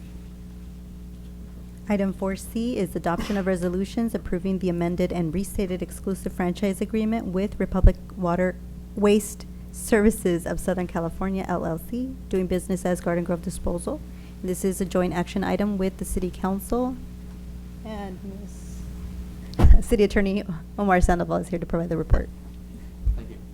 President O'Neill, members of the board, before you is a resolution approving an amended and restated agreement with Republic Services. We have had an agreement with Republic Services since 2010. We have amended it 5 times as the state of California has increased the requirements for recycling services and programs to be added to the services provided by Republic. Rather than amend the agreement a 6th time, we are proposing a amended and restated agreement. We are modernizing the agreement, and we are bringing the latest recycling requirements imposed by the state of California that now will come down to your own personal single-family residential disposal services. So one of the major components of the amended and restated agreement is the implementation of a new residential organics recycling program. So now single-family residential properties are going to be required to recycle organics waste. That means food scraps in addition to the green waste that you're used to putting in your green waste bin. Now we're going to commence a program where residents are going to have to put their food waste, commingle it with the green recycling waste, and now Republic is going to have to make sure that that organic waste is being recycled and diverted from the landfills. The amended or restated agreement, in addition to establishing a new residential organics waste recycling program, also includes additional programmatic changes, and those are on page 243 of your sanitary district report. They include the SB 1383 residential organic waste recycling program that I just mentioned. It provides for new refuse, recyclables, and organics recycling collected from commercial and multifamily customers. We are providing a new cart system in addition to the bins that normally serve these commercial and multifamily residential properties. We have a new multifamily bulky item collection program. The current agreement has bulky item for single-family residential properties, and we are extending that to multifamily apartments and condominiums that have a single point of collection. They will be able to also utilize a bulky item collection program. We have a new alley cleanup and abandoned items collection program to help our Public Works Department in having to clean up public rights-of-way for discarded and abandoned items on the public right-of-way. We have new annual neighborhood cleanup events. It's something that the city started a couple of years ago. Now this is actually being put into the agreement as a program that Republic will be providing to the city and its residents. We also are increasing the annual contributions to nonprofits that Republic is going to be supporting. We have education and outreach programming for these new recycling programs. So Republic is going to assist the sanitary district and the city in sending out the word and providing some outreach and educational materials for the public to be able to utilize all these new recycling programs that are being implemented. We also have enhanced reporting requirements, because one of the things that the state is mandating is that we keep track of all of the recycling programming and recycling activities that we are engaging in, and also reporting that annually. And so this amended agreement will have Republic provide us with the information to be able to report to the state and comply with those requirements as well. We are also extending the agreements, a total of 8 years. So this amended restated agreement would be effective from July 1st, 2022 through June 30th, 2032. And lastly, as to the overall changes, new rates are being established in order to compensate Republic for the new programming that is being provided, but we are keeping the rates somewhat competitive with the rates being charged for similar services in our neighboring jurisdictions. That is the overview of the report. It is a joint action with the City Council, but we'll ask the City Council to take a similar action when it comes on their agenda. What's before you today is a resolution approving this agreement, and I'll be happy to answer any questions that you may have. If I cannot answer them, we have representatives of Republic available to answer, and also we have our consultants from HF&H. I see Laith and Haley out there. If I put my foot in my mouth, they'll be able to correct me. So if you have any questions, I'll be happy to answer them now. Thank you, Omar. I just want to clarify on your report. I think you said 2022 to 2032. You meant 2030, correct? It's an 8-year extension? Well, the current agreement expires in 2024. No, I understand. So Oh, this yeah. is actually Oh, a okay. 10-year All right. agreement. Gotcha. I understand. It's a Okay. 10-year agreement, but because. 8 years from 2024, Exactly. 2032. Okay, Yes. just wanted to make sure I heard that right. Okay, very good. All right, I'll open it Sorry. up. Open it up to colleagues for questions on the staff, on the report. Any questions? I think we're all pretty vetted on this. We had a study session on this. It's a great, just so you know, and Omar, correct me if I'm wrong, this brings us into 100% compliance with state law, provides a lot of additional features to our residents. Most of the residential customers will see a decrease in their monthly service charge, which I think we're all happy to say, and the continued relationship with Republic. That's all I have, but anybody else? I'm glad that we're getting increased services.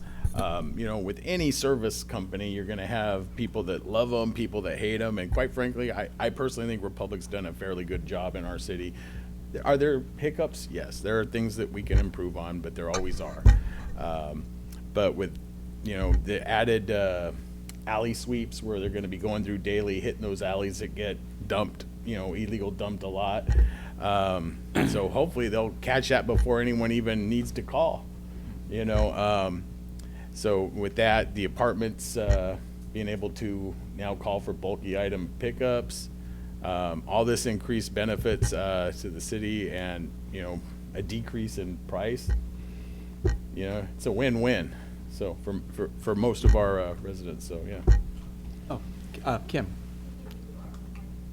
What's that? Oh, Tuhal, go ahead. Well, I just want to echo to that. I think that it's there's no perfect system, right? But it's a good communications.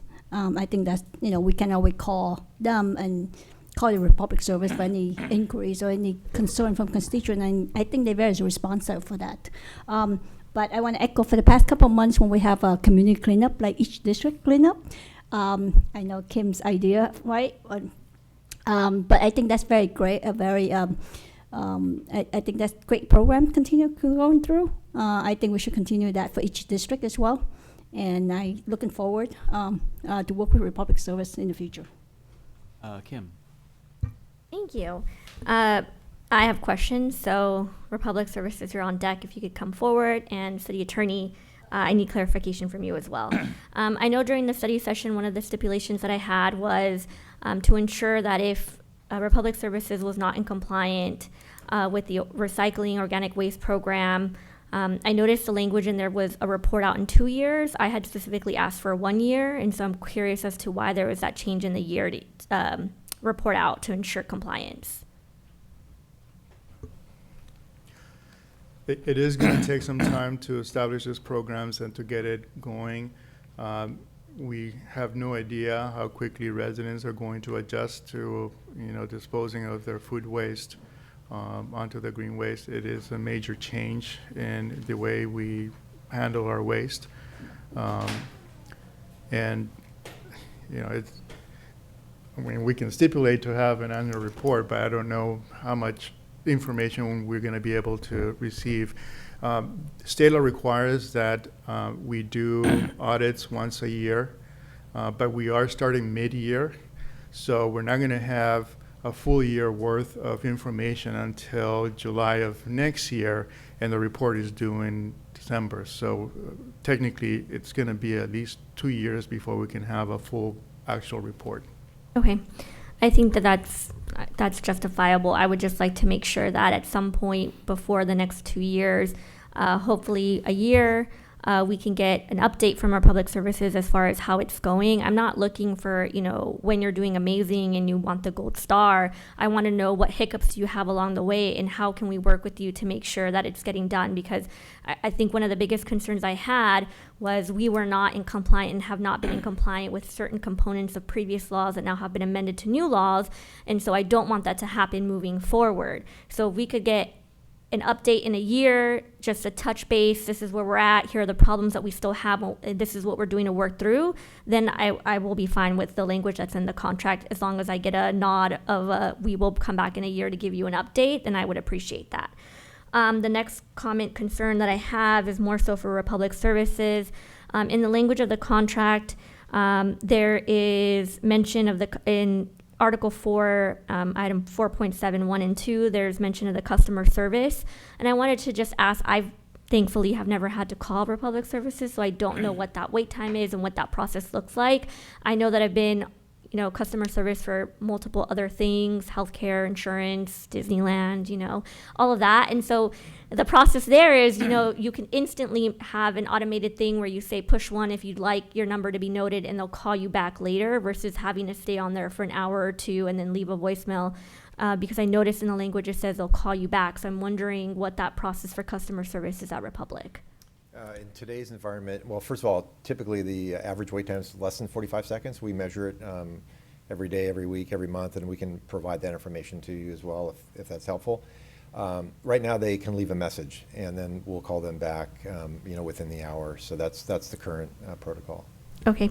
And then in the subsequent number 4.7, item 3, that talks about the complaint documentation, and you guys keep complaints for at least 24 hours minimum.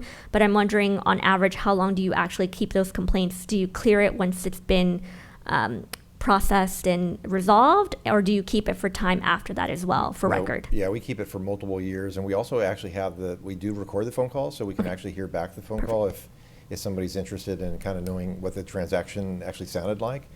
So we record the calls as well. Good, thank you. I know in my company, as far as regulatory, we have policies that state we have a retention policy of 10 years. Obviously, your process is not going to be in our contracts. So I just wanted to circle back on that. The next one I have is for,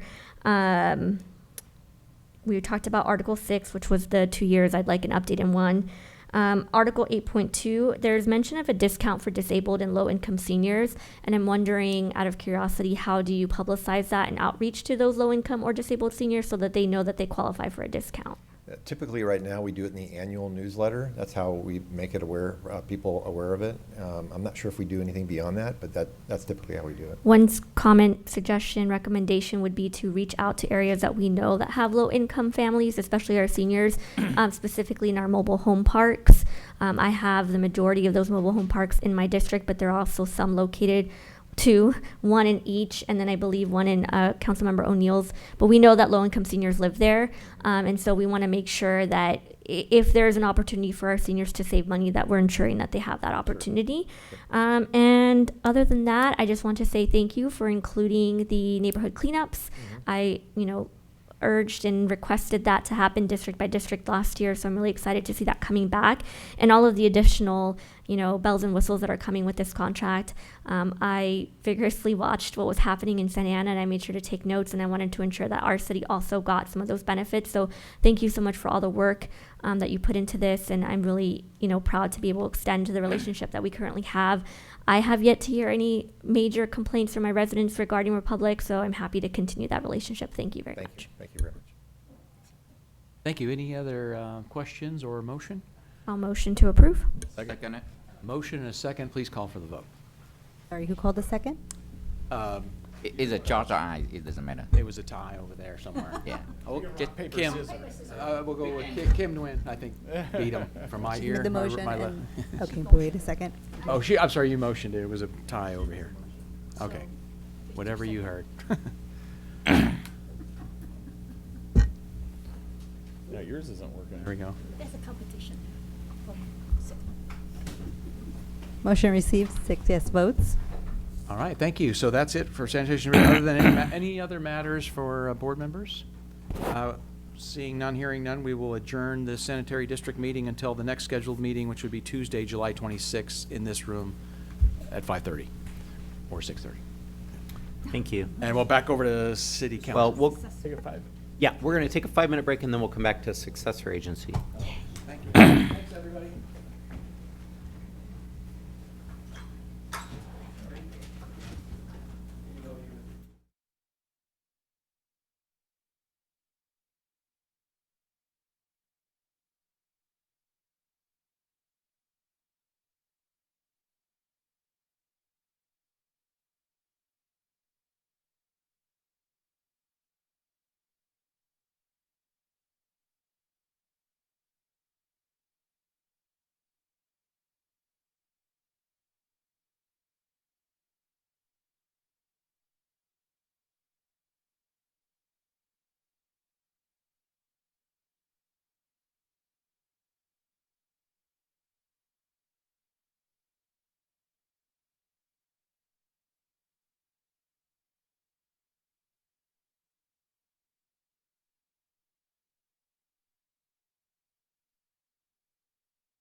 Item 3A is adoption of a resolution amending Garden Grove successor agency fiscal year 2022-23 budget. And Ms. Song is here to provide the report. Thank you, Madam Clerk. Would you please to pull up the presentation on the screen? Thank you so much. Good evening, Chair and members of the Agency Board. This item before you is a resolution amending the Garden Grove successor agency's adopted budget for fiscal year 2022-23. The agency's budget was adopted last June. As you're aware, the State Department of Finance, or DOF, is the final approver of the agency's budget through a document called the Recognized Obligation Payment Schedule, or ROPS. ROPS are prepared and approved annually. In February this year, the agency received the approved schedule from the DOF for its fiscal year 2022-23. Minor changes were made to the schedule from the time we adopted our budget last June. The proposed amendments reconcile the differences in each expenditure category, so the amended agency budget continues to stay consistent with the approved ROPS. The changes include an increase to the recognized obligation payments in the amount of $217,000 and a decrease in allowable administrative allowance for about $84,000. The proposed amended agency budget is consistent with the enforceable obligations approved by the DOF for the period from July 1st, 2022 through June 30th, 2023. We recommend the board adopt the resolution to amend the agency's budget for the next fiscal year. And this concludes my report. I'll be happy to answer any questions you may have. Thank you. Any questions? Second. Okay, roll call vote.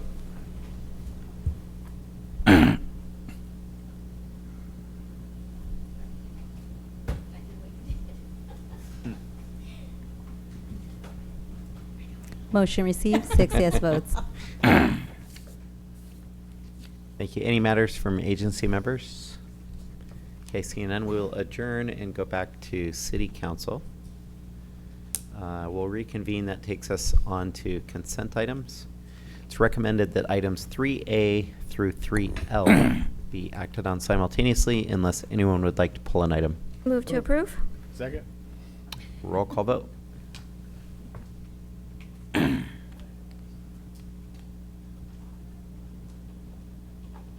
Motion received, 6 yes votes.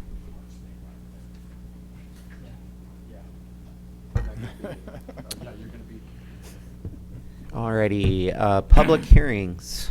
We have one listed, item 4A, regarding the GG-TID. Item 4A is adoption of resolution confirming the Garden Grove Tourism Improvement District Advisory Board report and levying an assessment for fiscal year 2022-23. And Ms. Grace Lee is here to provide the report. Good evening, Mayor and City Council members. The item before you tonight is to adopt a resolution approving the annual report of the Garden Grove Tourism Improvement District Advisory Board, declaring intention to levy assessments for fiscal year 22-23. Tonight, this is part 2 of the GGTID approvals. The city is required to set a public hearing to levy assessments for the GGTID and Advisory Board each year. The Garden Grove Tourism Improvement District was established by the Garden Grove City Council in accordance with the Parking and Business Improvement Area Law of 1989 through the adoption of Resolution Number 9009-10 on August 24th, 2010, and Ordinance Number 2782 on October 26, 2010. On February 22nd, 2011, the City Council approved an agreement with the Anaheim Orange County Visitor and Convention Bureau, now known as Visit Anaheim, to fund collective tourism marketing efforts. The purpose of the GGTID is to provide revenue to defray the costs of advertising and marketing efforts designed to increase overnight stays, construction and maintenance of improvements, and other services, activities, and programs that promote and encourage tourism within the Garden Grove tourism within the GGTID, which benefits the operators of hotels paying into the assessment. The state of tourism has returned to Orange County. The RevPAR is up 307%, or according to Smith Travel Research, unlike other tourist destinations such as Los Angeles and San Francisco, which are only up 120% for the same time period. Garden Grove is now approaching 78% occupancy for the year. The attached budgets include the GGTPC budget of approximately $2.745 million. Visit Anaheim's budget is approximately $947,000. These budgets were based on a fiscal year 2022-23 occupancy rate of 82%, which will return the district back to post-COVID occupancy rates. Staff recommends we conduct a public hearing, adopt the resolution confirming the GGTID Advisory Board report, and levying the assessment for the GGTID for fiscal year 22 through 23. Staff is available for questions. I have a question. Please go ahead. Thank you.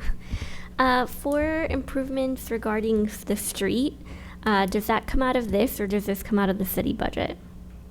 So like we have street repairs, because I know at the last meeting I requested that potholes be filled between Great Wolf and the new Raising Canes. So I'm curious if we utilize the dollars from this fund in order to pay for street repairs, and if we don't, why not? No, the money for street repairs would come out of Public Works budget. Is there a way for us to use the monies in this fund to recoup some of those costs? Because we're obviously trying to maintain that street, have it look nice, drivable for the tourism to attract folks. If our streets look crappy like they do right now, that street is terrible. You know, that's not gonna elicit a lot of folks to come want to stay in our side of the hotel tourism district. So I know that that street requires a lot more work than those potholes that were just filled. And by the way, thank you, Public Works, for doing so very quickly. They were filled before the grand opening. I drove the street myself and witnessed it. But that street needs a lot more of beautification work from at least Chapman to whatever that street that Great Wolf Lodge is on. Normally, the improvements that are approved are discussed and approved by the board. So that's something that needs to be brought up to the board to see if that could be an item that could be included in the budget for the next year. Normally, it's usually the sidewalks and some of the landscaping that is included in the public portion of it. I would like for us to ask and consider that. We have a lot of construction happening in that area, a lot of large vehicles for the said construction or deconstruction of land and buildings there. And that street is looking really ragged. The bus depots are looking also very old, and they are completely filled with homeless people just sitting and taking up space that's supposed to be used for transient riders, not transient homeless. And so if anything, I would like to have that request reviewed by the board and see if they could add, even if it's in part. I know that the city currently foots that bill, but if they could dedicate some of those fundings to go towards street repairs to recoup costs for Public Works, because that is something that we should maintain more regularly. There's deep cracks, not just potholes along that strip. And I think that you're going to have an increased traffic flow. We have additional hotels coming in at some point in time, and so those streets need to be drivable and look relatively nice. Yeah, Councilmember, I would just add, with more hotel construction coming forward, street maintenance will continue to be more and more difficult. We can talk to them about it. Of course, they use a lot of that money that they assess themselves for things like additional public safety patrols in their parking lots and everything, which was particularly important during COVID and as they were trying to maintain things. Obviously, they do a lot with landscaping and other stuff to make the medians and other parts of it, attractive for folks coming into the tourism district as well. But we can talk to them about that. Another concern I had that I wanted to be looked at by the funds also is the traffic light that they impose at that intersection where there's the dirt lot. I don't know what the exact little street is called, but it's right before the Sheraton and right before that empty lot of the new property. That street light is relatively dangerous in my opinion, as if you need to cross, it'll blink to warn cars to slow down and stop, and then it holds red, and then after it'll go back to blinking and then shut off. It's not your usual standard traffic light that will initiate a full stop. So some cars don't pay attention to it and they drive through. And I've witnessed multiple times where they potentially almost come close to hitting a pedestrian. So if that's something that they could also look into funding, rather than the city having to foot the bill, because the folks that are going to be crossing back and forth are going to be hotel tourists, not residents. If I may add, Councilmember, the Site C project has incorporated within their development the installation and upgrade of that signal, so that is pending. Mhm. Okay. This was, where did it go? Right, yeah, so any other questions of staff? Otherwise, we're going to open the public hearing. Okay. We'll open the public hearing. Anyone wishing to speak on 4A? Yeah. Mayor, City Council, you know, I've been reviewing the 990s for both Visit Anaheim, which is a DBA, what's it, Anaheim, Orange County Visitor and Convention Bureau. And the one for the Garden Grove Tourist Improvement Corporation, which is ours, we about $600K out of the 2.8 million or so goes there. All those are independent people. They're all hotel people, all the 3 board members. And they're, from 2010, looking at all the 90s, there's never been an independent audit. That's not been checked on any of them. So I see that there's about 3%, 11,000 plus 18,000. That is, I guess the city does. Do we do all their books? Do we pay their bills? And for the Garden Grove Corporation, not the Visit Anaheim thing. Yes, we do. Okay, so I could request those records, right? The warrants, because it's just odd to me, you know. To me, I see we're raising $2.8 million. 2.2 million is going to Visit Anaheim. I've looked at their website, and there's very little promoting Garden Grove. The 9 hotels and about 4 of their restaurants, Steelcraft got a little mention, but we might even pay for that. You might have to pay to put that on their website. I see the basic benefit. All this money is they're taxing themselves. They're raising 2.8. I would think we should just can the whole thing. You know, all these hotels are getting discounted, getting tax breaks, and you know they've got incentives. They can take care of the property. You know, I'd rather us cut it in half, increase the TOT, and put that in our general fund, and let them take the $1.5 million that they're taxing themselves and keep it up. You know, I don't understand it, and this whole Visit Anaheim thing, I believe it's going to be to what they're calling the Anacrime, I think they're going to get all wrapped up in all that stuff that happened in Anaheim. There's multiple people that are on both boards, Chamber of Commerce, and according to public record that I just read, the guy Todd Ammett or something, before any of that stuff was made public, he was already working for the FBI. So phone calls, I just think it's a waste of money. I think it's a weird way of funding that. And the people, Garden Grove, we only have 1 director on Visit Anaheim, right? All the other stuff are 3 guys from the hotel for the $600K for the Tourist Improvement Corporation.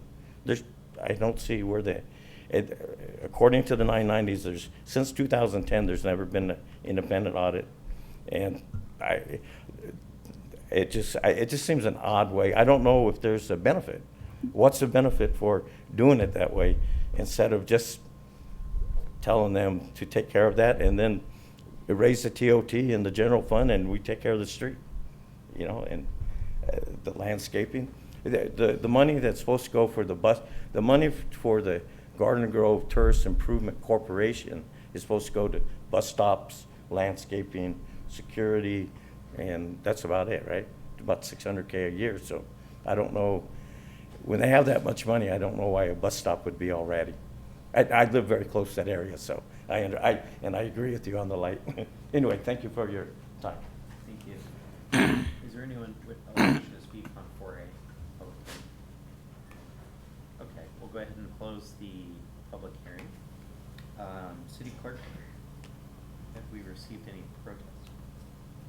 For the record, as of the close of this public hearing, the City Clerk's office has received 0 protests. Regarding this assessment, there is not a majority protest. Thank you. Colleagues, any discussion or motion?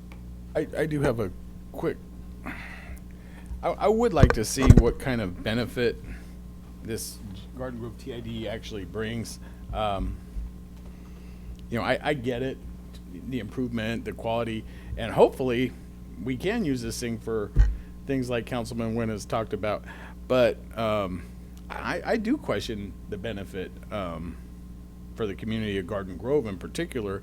You know, I go to some of these hotel websites that are in Garden Grove, and they don't even list Garden Grove as their city they're in. You know, they're in Anaheim. I mean, to me, this is the Anaheim TID, not the Garden Grove TID, because I see very little mention of Garden Grove. I see very little promoting of Garden Grove businesses. I see a lot of stuff about Anaheim.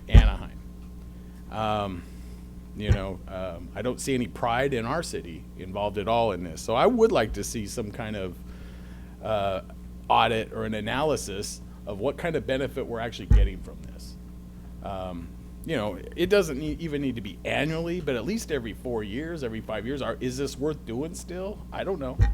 You know, would people still come if we didn't do this in the same numbers? I don't know.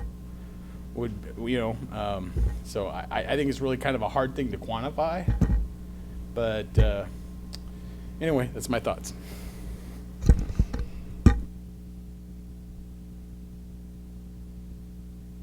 One question.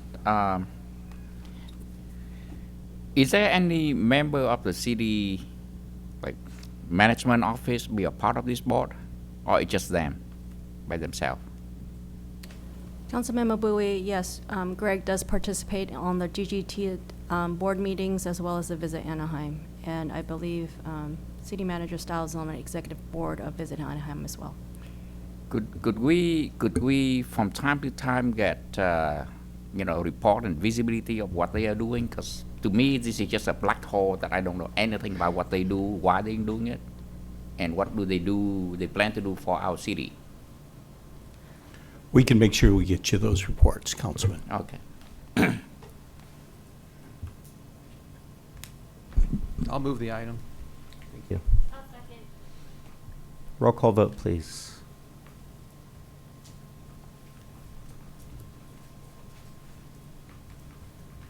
Motion received, 6 yes votes.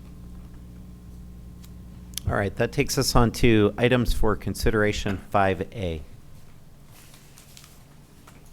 Item 5A is adoption of a resolution implementing the terms and conditions of employment for central management and the city manager. And Ms. Janie Lee is here to provide the report. Thank you. Good evening, Mayor and members of the City Council. The item before you requests City Council approval for a resolution implementing terms and conditions of employment for the city's central management group identified in attached resolution and the city manager. The city, as directed by City Council, met and conferred with the Orange County Employees Association Garden Grove chapter, and the lead group reached a tentative agreement which was approved earlier tonight. The newly approved MOUs have adjusted wages and have benefit provisions that will go into effect this July. Therefore, the resolution applicable to central management employees and the city manager has been prepared to maintain parity within job families of city employees and be consistent with the City Council's direction.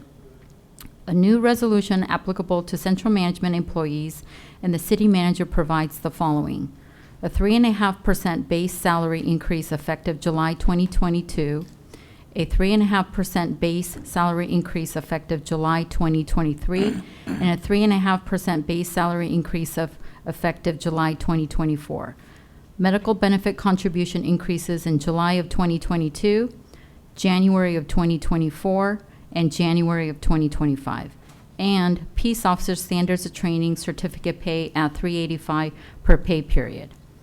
The estimated cost for the provisions of the resolution for members of the central management and the city manager is approximately $100,388 for fiscal year 2022 and 23, $198,000 for fiscal year 2023-24, and a little bit over $300,000 for fiscal year 2024-25, for a total cumulative cost increase of approximately $602,233 over the terms of the resolution.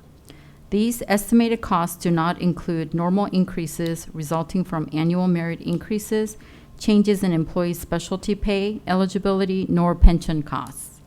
Future budget appropriations will be made as appropriate to accommodate these estimated costs. It is recommended that the City Council adopt the attached resolution implementing terms and conditions of employment for the city's central management group and the city manager. This concludes the staff report, and I am available for any questions. Thank you. Thank you. Any questions? Thank you very much, and I'll move the item. Second. Okay.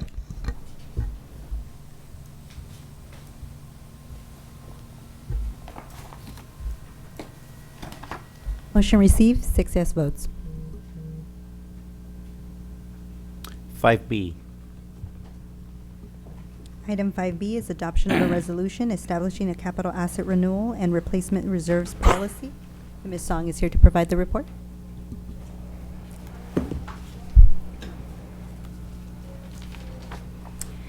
Thank you, Madam Clerk. Would you mind to pull up the presentation on the screen, please?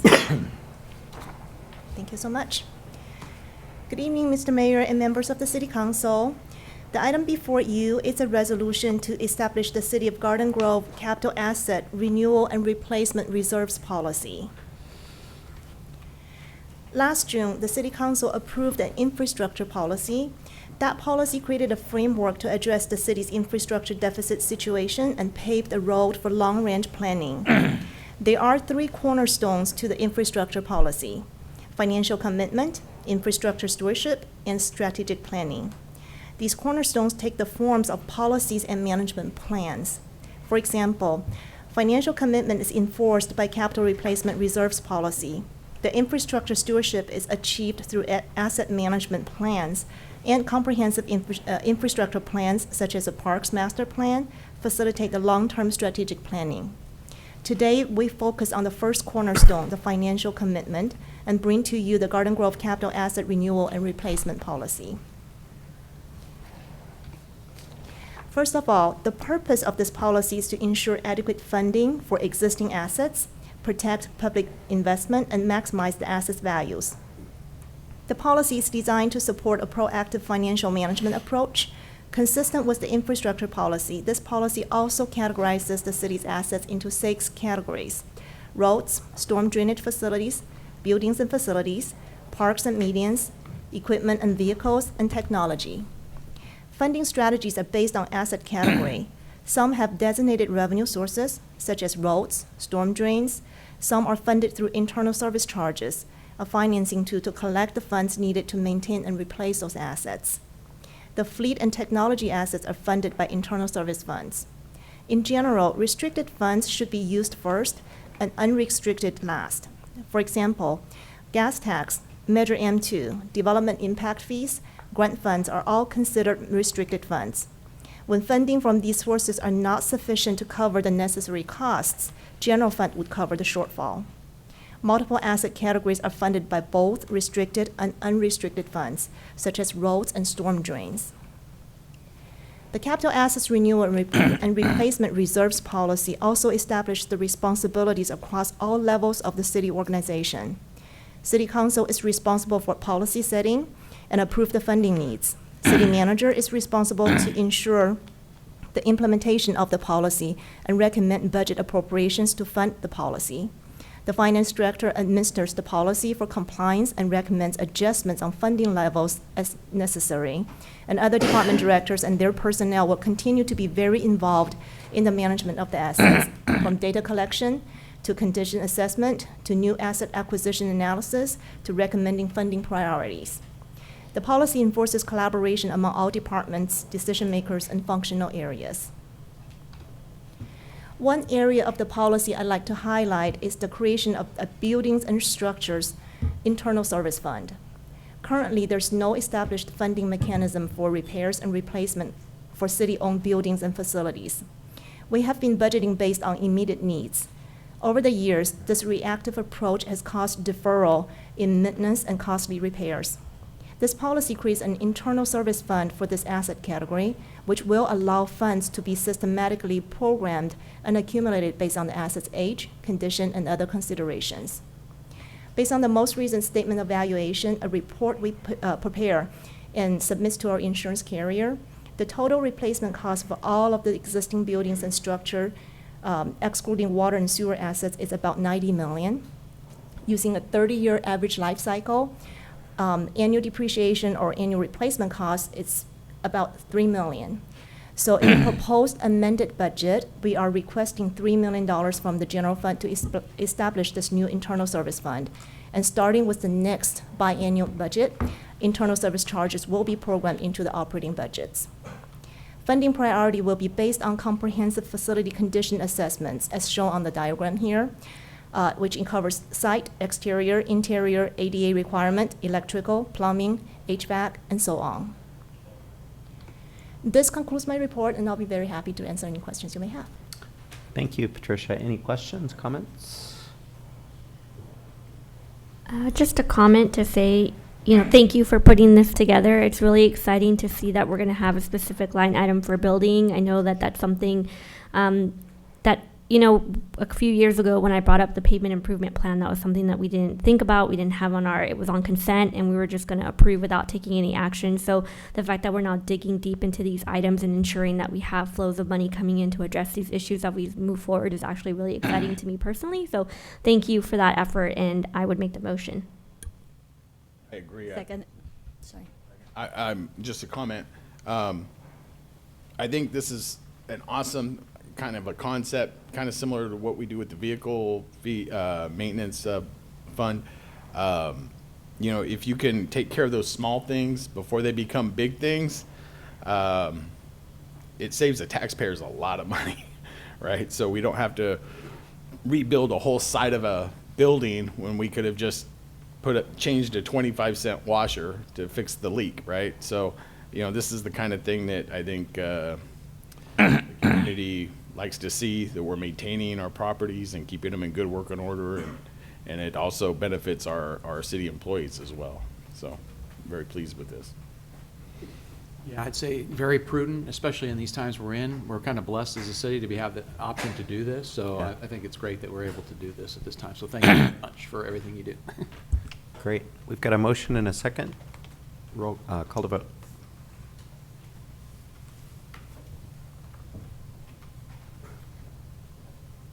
Motion received, 6 yes votes. 5C. Item 5C is adoption of resolutions amending the fiscal year 2022-23 budgets, and Mr. Stiles will introduce the item. Thank you, Madam Clerk, Mayor, council members. Just a couple quick comments before I turn it over to Ms. Song to give us the budget adjustment report. And as you can tell, she's been very busy the last few weeks. Compliments to her and her staff, Janet Chung, Mina Yu, who have been doing a lot of work preparing all this stuff that you're seeing tonight. I also want to thank Laura Stover and Jeannie Lee in the HR department, who have done a tremendous amount of work, as you know, over the last month or so with all of our labor negotiations that have gone on. It's been a tremendous amount of work, and getting all those done this month has really been tremendous. They've been very busy. Just a couple quick comments for the general public that are listening. Last July, we approved a 2-year biennial budget. So this is the midpoint of our 2-year budget. It's a time where we update the council members on revenue projections, how revenue's coming in, how we have to tweak the budget with mandates, things that come to us from the state, other things that we have to adjust that come up throughout the year to get us through the end of this next fiscal year, so we can begin to prepare next year for the next 2-year budget. You're going to hear Patricia talk a little bit when she gives you this budget presentation about some additional resources. We've been talking a lot about a navigation center, trying to find money to tee that up, to have that ready for us, some money to continue to go into our public facilities and safety building that we need to do, all of the labor contracts that I talked about, and reserve stability that you just heard from the finance director. So, you know, our revenues that have come in are generally pretty solid. Of course, as we watch the news about ongoing inflation and what the future is going to hold, we're trying to be very prudent and thoughtful about that and think ahead. And I think, as Councilman Brightingham brought up earlier, going into next year in February, we've started to think about scheduling that council retreat for you. We really haven't done one in 3 years because of COVID. And so it'll be very timely right after the first of the year to think about getting together with all of you so you can share with us your budget priorities going forward as we're preparing the next biennial budget. So with that, I'll turn the rest of the presentation over to Patricia to walk us through the continuation aspects of this. Thank you, City Manager Stiles. Madam Clerk, would you mind to pull up the presentation again? Thank you. Good evening, Mr. Mayor and the member of the City Council. This item before you are several resolutions related to the amendment to the city's adopted biennial budget for fiscal year 2022-2023. As Mr. Stiles mentioned, this is a mid-budget cycle review. Last June, the city adopted its biennial budget covering fiscal years 21-22 and 22-23. Due to all of the uncertainties a year ago, that budget was developed using a cautious and conservative approach. As we all know, the economy rebounded a lot stronger than most were anticipating. The flush of federal money, historically low borrowing rate, and the sharp increase in housing values all contributed to a much stronger revenue for the past 12 months.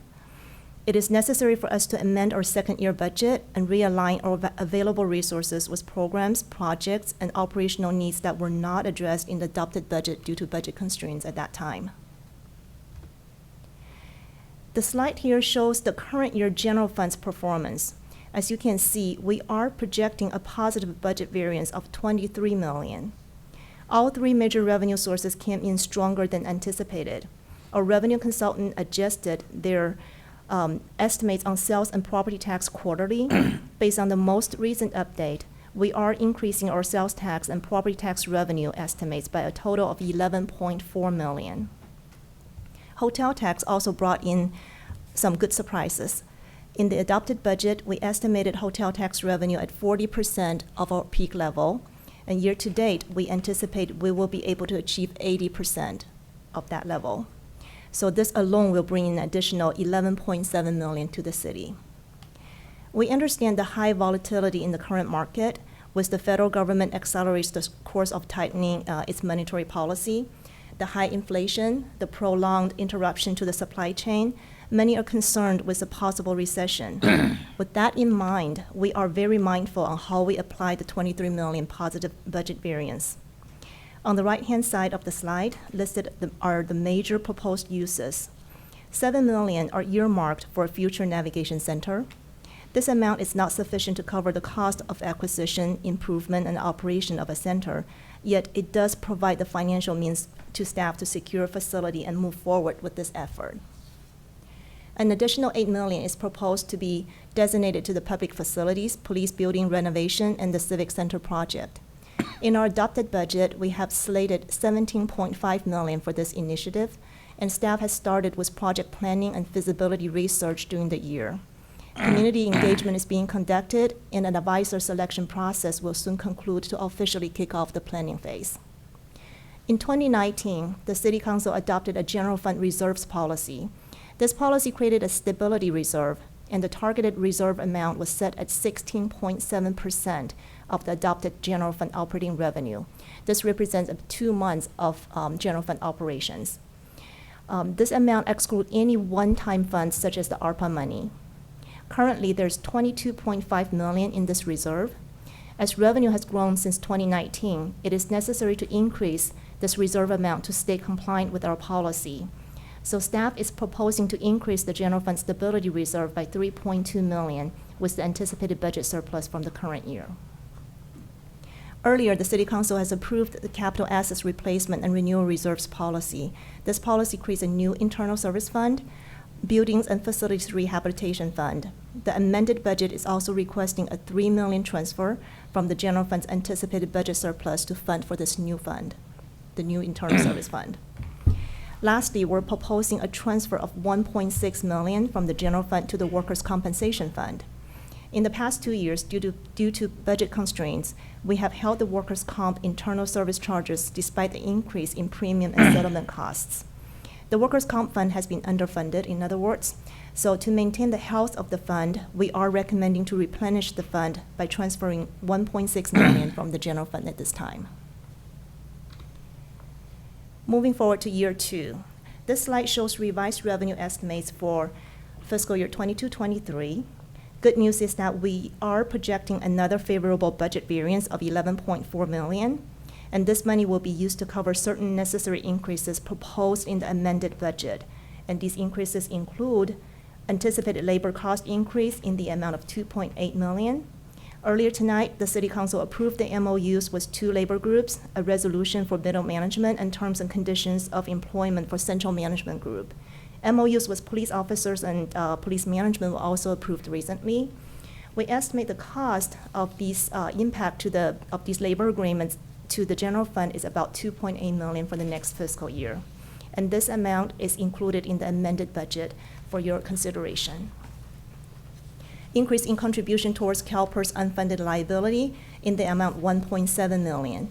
As you know, the contribution amount is determined by CalPERS every year based on their actuarial study, and they do adjustment based on the market return, some of the assumption changes and everything else. So we received our most recent valuation report, and the amount of contribution required from the city to fund for the unfunded liability is $1.7 million, in addition to what we have already budgeted. And also, due to the high inflation, we have programmed a 7% increase to the contractual and commodity budget for year 2, and this equates about $800,000.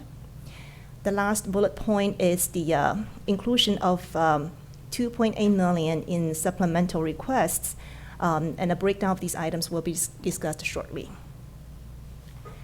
So with all of these changes, total proposed amendments to the city's year 2 budget for the general fund is $23.6 million. As shown on the slide, over 60% of total amended general fund budget of $167 million is for public safety. What's unusual this year is that a significant amount of funding is being requested for capital projects. As you can see on the pie chart, it's about 10%. This general fund had never allocated that much of money for capital projects. But this is consistent with the City Council's budget philosophy of investing one-time funds in one-time uses, and that will have a long-lasting positive impact to the community. So I will go over these capital expenditures in a little bit more. And just one more slide on general fund. This one summarizes all of the additional appropriations being included in the proposed amended budget. Again, major items are 2 capital projects, one for the navigation center and the other for the public facility police station civic center project. Among the $2.8 million supplemental requests, $1.5 million is to fulfill an obligation committed in the development agreement for improvement to the city's infrastructure. $450,000 was allocated to cover an additional 6 months of contract with BYOC. Another $200,000 is set aside for certain electrical upgrade project on Main Street. Again, a capital in nature. Also included in the addition is a 1 full-time position for homeless services, and also converting a part-time position to a full-time position that will be discussed in a little bit. All right, so here is a snapshot of the overall citywide budget.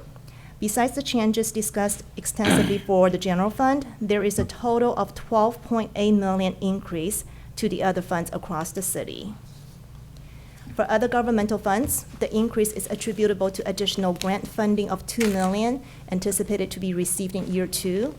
Most of the increases will be applied to capital projects such as traffic signal upgrade, park improvement, and street rehabilitation projects.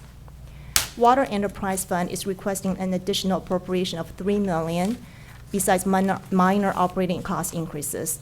Most are for capital projects that will be funded by the 2020 water revenue bond proceeds.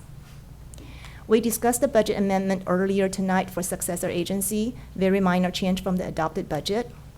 Same goes with the Housing Authority, increase due to the additional HUD allocation for Housing Voucher Choice Program, Housing Choice Voucher Program. Sanitary District Board has approved its amended budget earlier tonight. Among the overall increase, 80% is for capital improvement project that was either accelerated on a 5-year plan or identified while carrying out existing capital projects. So all in all, total citywide expenditure budget for fiscal year 2022 to 23 is $339 million. The slide here provides a breakdown of all of the capital improvement plan changes. As mentioned earlier, total amended was $36 million. CIP changes account for $26 million. I don't think I need to go over these projects one more time, so let me move on. Okay, so there are total of 7 resolutions attached to the staff report relates to proposed amended budget for you to consider tonight. I know a lot of reading for you, kudos to you. Among them, 5 are routine and 2 are special for this year. One of which is a resolution to authorize staff to increase our stability reserve by $3.2 million to its target funding level. And the other one is a resolution adding a job classification to our position library. Earlier in the presentation, I mentioned in the general fund supplemental request, there is a request of $167,000 per year to convert a part-time position to a full-time position. And this position is the emergency operations manager, a very important position to the city. Currently, this position is part-time, but the city has determined it is necessary to have a full-time position to handle emergency operations, especially coming out of the pandemic. A full-time emergency operations manager position is being requested in this proposed amended budget. So looking ahead, we are very cautious with the economy. We will continue to closely monitor our budget, recommend corrections as needed, and practice responsible spending as we always have been. We will also continue to seek and follow council priorities addressing community needs. This mid-cycle review provides some great opportunities for the city to implement some of the important actions, such as investing in capital items, ensure healthy reserves, and adopt a proactive budgetary approach. With these changes, we are in a better position to formulate our next biennial budget in the spring of 2022. Spring of 2023. This concludes my presentation. I'll be happy to answer any questions you may have. Thank you. Thank you. Colleagues, questions, comments? Thank you. Very detailed as usual and concise. Thank you so much. Easy to understand. Oh, yeah, I'll make a motion. I'll make a motion to move that. Yeah, second. Call the vote.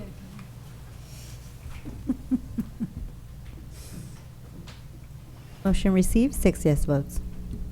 5D. Item 5D is adoption of resolutions approving the amended and restated exclusive franchise agreement with Republic Waste Services of Southern California LLC, doing business as Garden Grove Disposal, and this was a joint action item with the Garden Grove Sanitary District.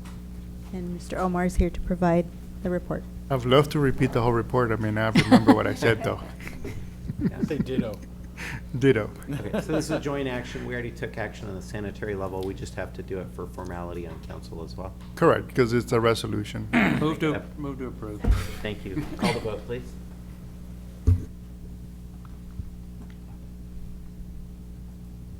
Motion received, 6 yes votes.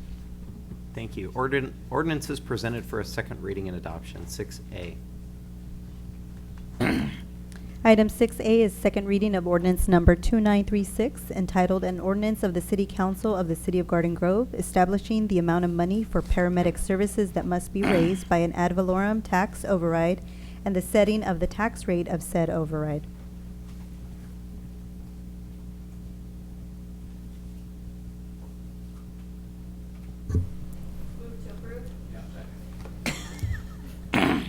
Second reading. Call the vote. Give him the hard one.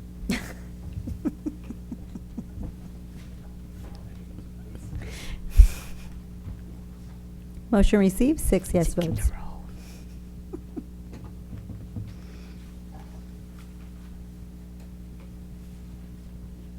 All Alrighty, takes us on to matters. We have none listed. We'll go around the horn. Any matters from council members? Sure. We had a speaker tonight during oral communications talking about speed bumps and humps. I guess there is a legal definition between the two, between a speed bump and a speed hump. When I was on the traffic commission, we'd inquired numerous times about the possibility of putting those on, and at that time I was told state law, not city ordinance, state law had forbidden them. I think it was 1988. If it was there before 1988, you could continue to have it, but if you couldn't have any new ones after. And that's what was relayed to me back then. I don't know if that's changed or anything. So I would be kind of curious to know that officially, if that's the truth or if that's what I was misled to believe. So I'd like to get some information on that. The electric sign on Valley View was just recently repaired. They tore it down, they put it back. It doesn't work. There's broken out lights that aren't lighting up and everything. So I don't know, whatever vendor we use to fix that thing, we need to call them back out to finish the job properly. 4th of July is coming up. Everyone have a safe and sane 4th of July. Watch the kids, make sure nobody gets hurt. We don't want any fires or anything like that, so be very safe. Have a bucket of water, fire extinguisher, do all those safe things that we tell you on the city website, and use your common sense.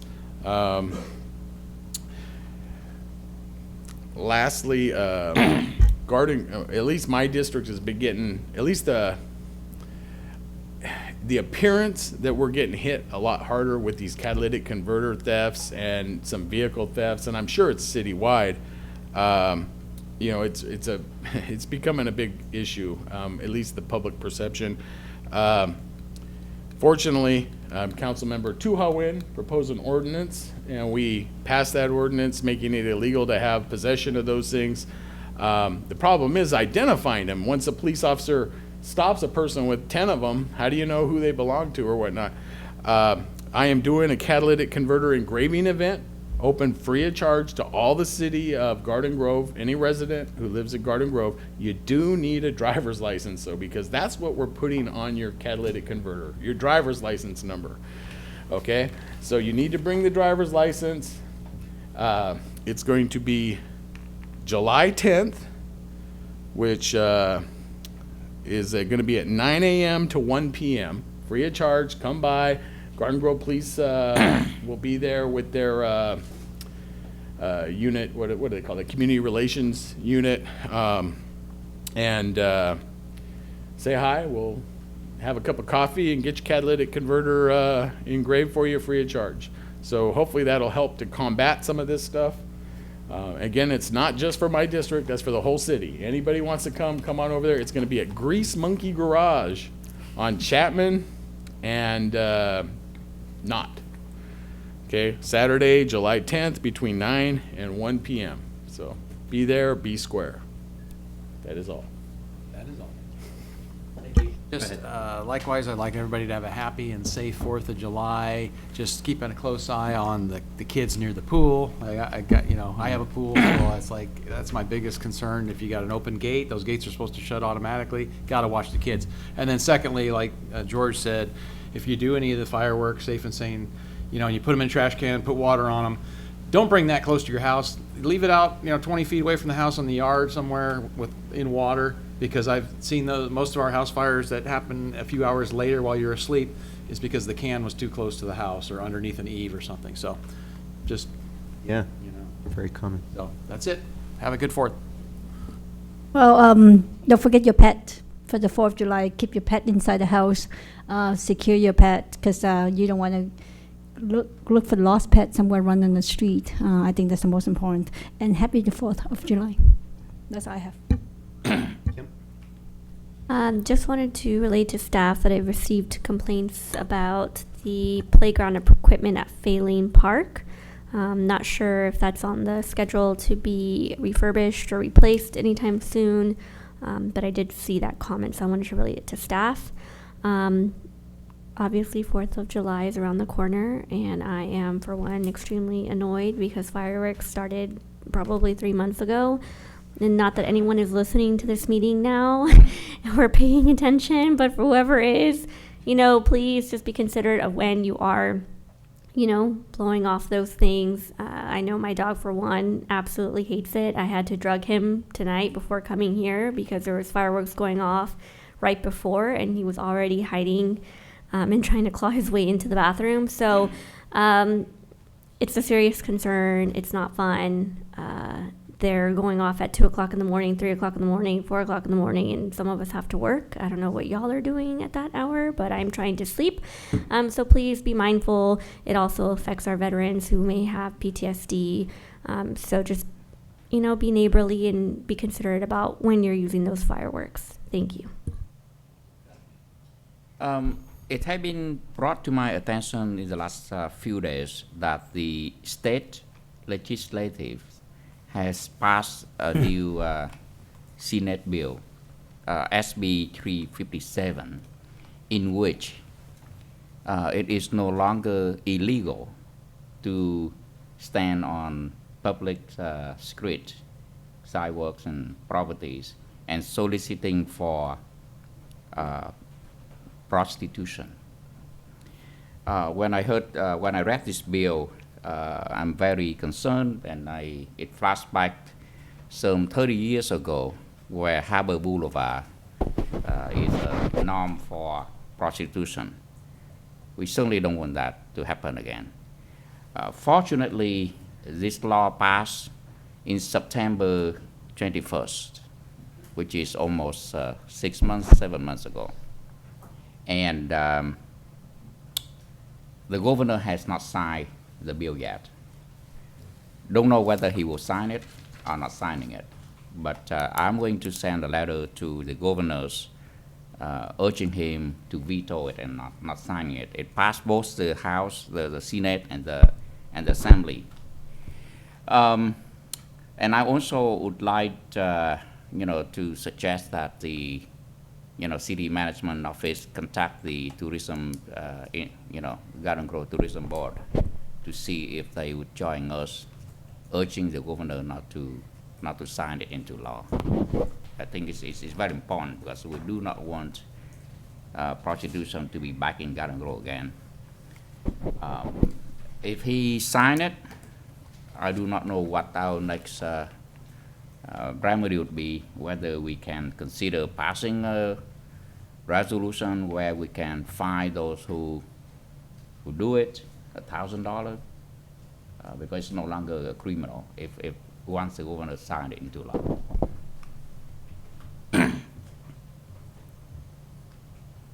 And lastly, safe and happy July 4th. General Counsel, any need for a closed session or anything to report out? Yes, Mayor. We did have a closed session earlier this evening, and there's no reportable action out of that closed session item.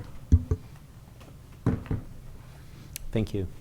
Scott, anything from your? No, Mr. Mayor, no further items from me. We've been plenty busy. Right on. Okay, I would, sadly, I would like to adjourn tonight's meeting in memory of former Garden Grove City Manager George Tyndall, who passed away on June 22nd. George started his career in the city in 1984 as the Public Works Director. He was soon promoted to Assistant City Manager before being appointed City Manager in 1988. After serving 20 years, he retired in 2004. However, he kept informed on the city's progress over the years. George was passionate about the renaissance of Garden Grove and worked tirelessly during his tenure on connecting the city to Disney through our hotel and resort development on Harbor Boulevard. He emphasized continuous improvement of city services, keeping the city safe, well-maintained, and economically vibrant. He used to personally report graffiti and code issues to city staff. He was respected by City Council and widely liked by staff and the community. For those who knew George and worked with him, he will be remembered for his fondness of Hawaiian shirts, his big laugh, his willingness to mentor, and his dedication to the city of Garden Grove. Funeral services are Saturday, July 9th, 2022 at 11 a.m. at the Ascension Cemetery in Lake Forest. And with that, we will stand adjourned in George's remembrance. Thank you.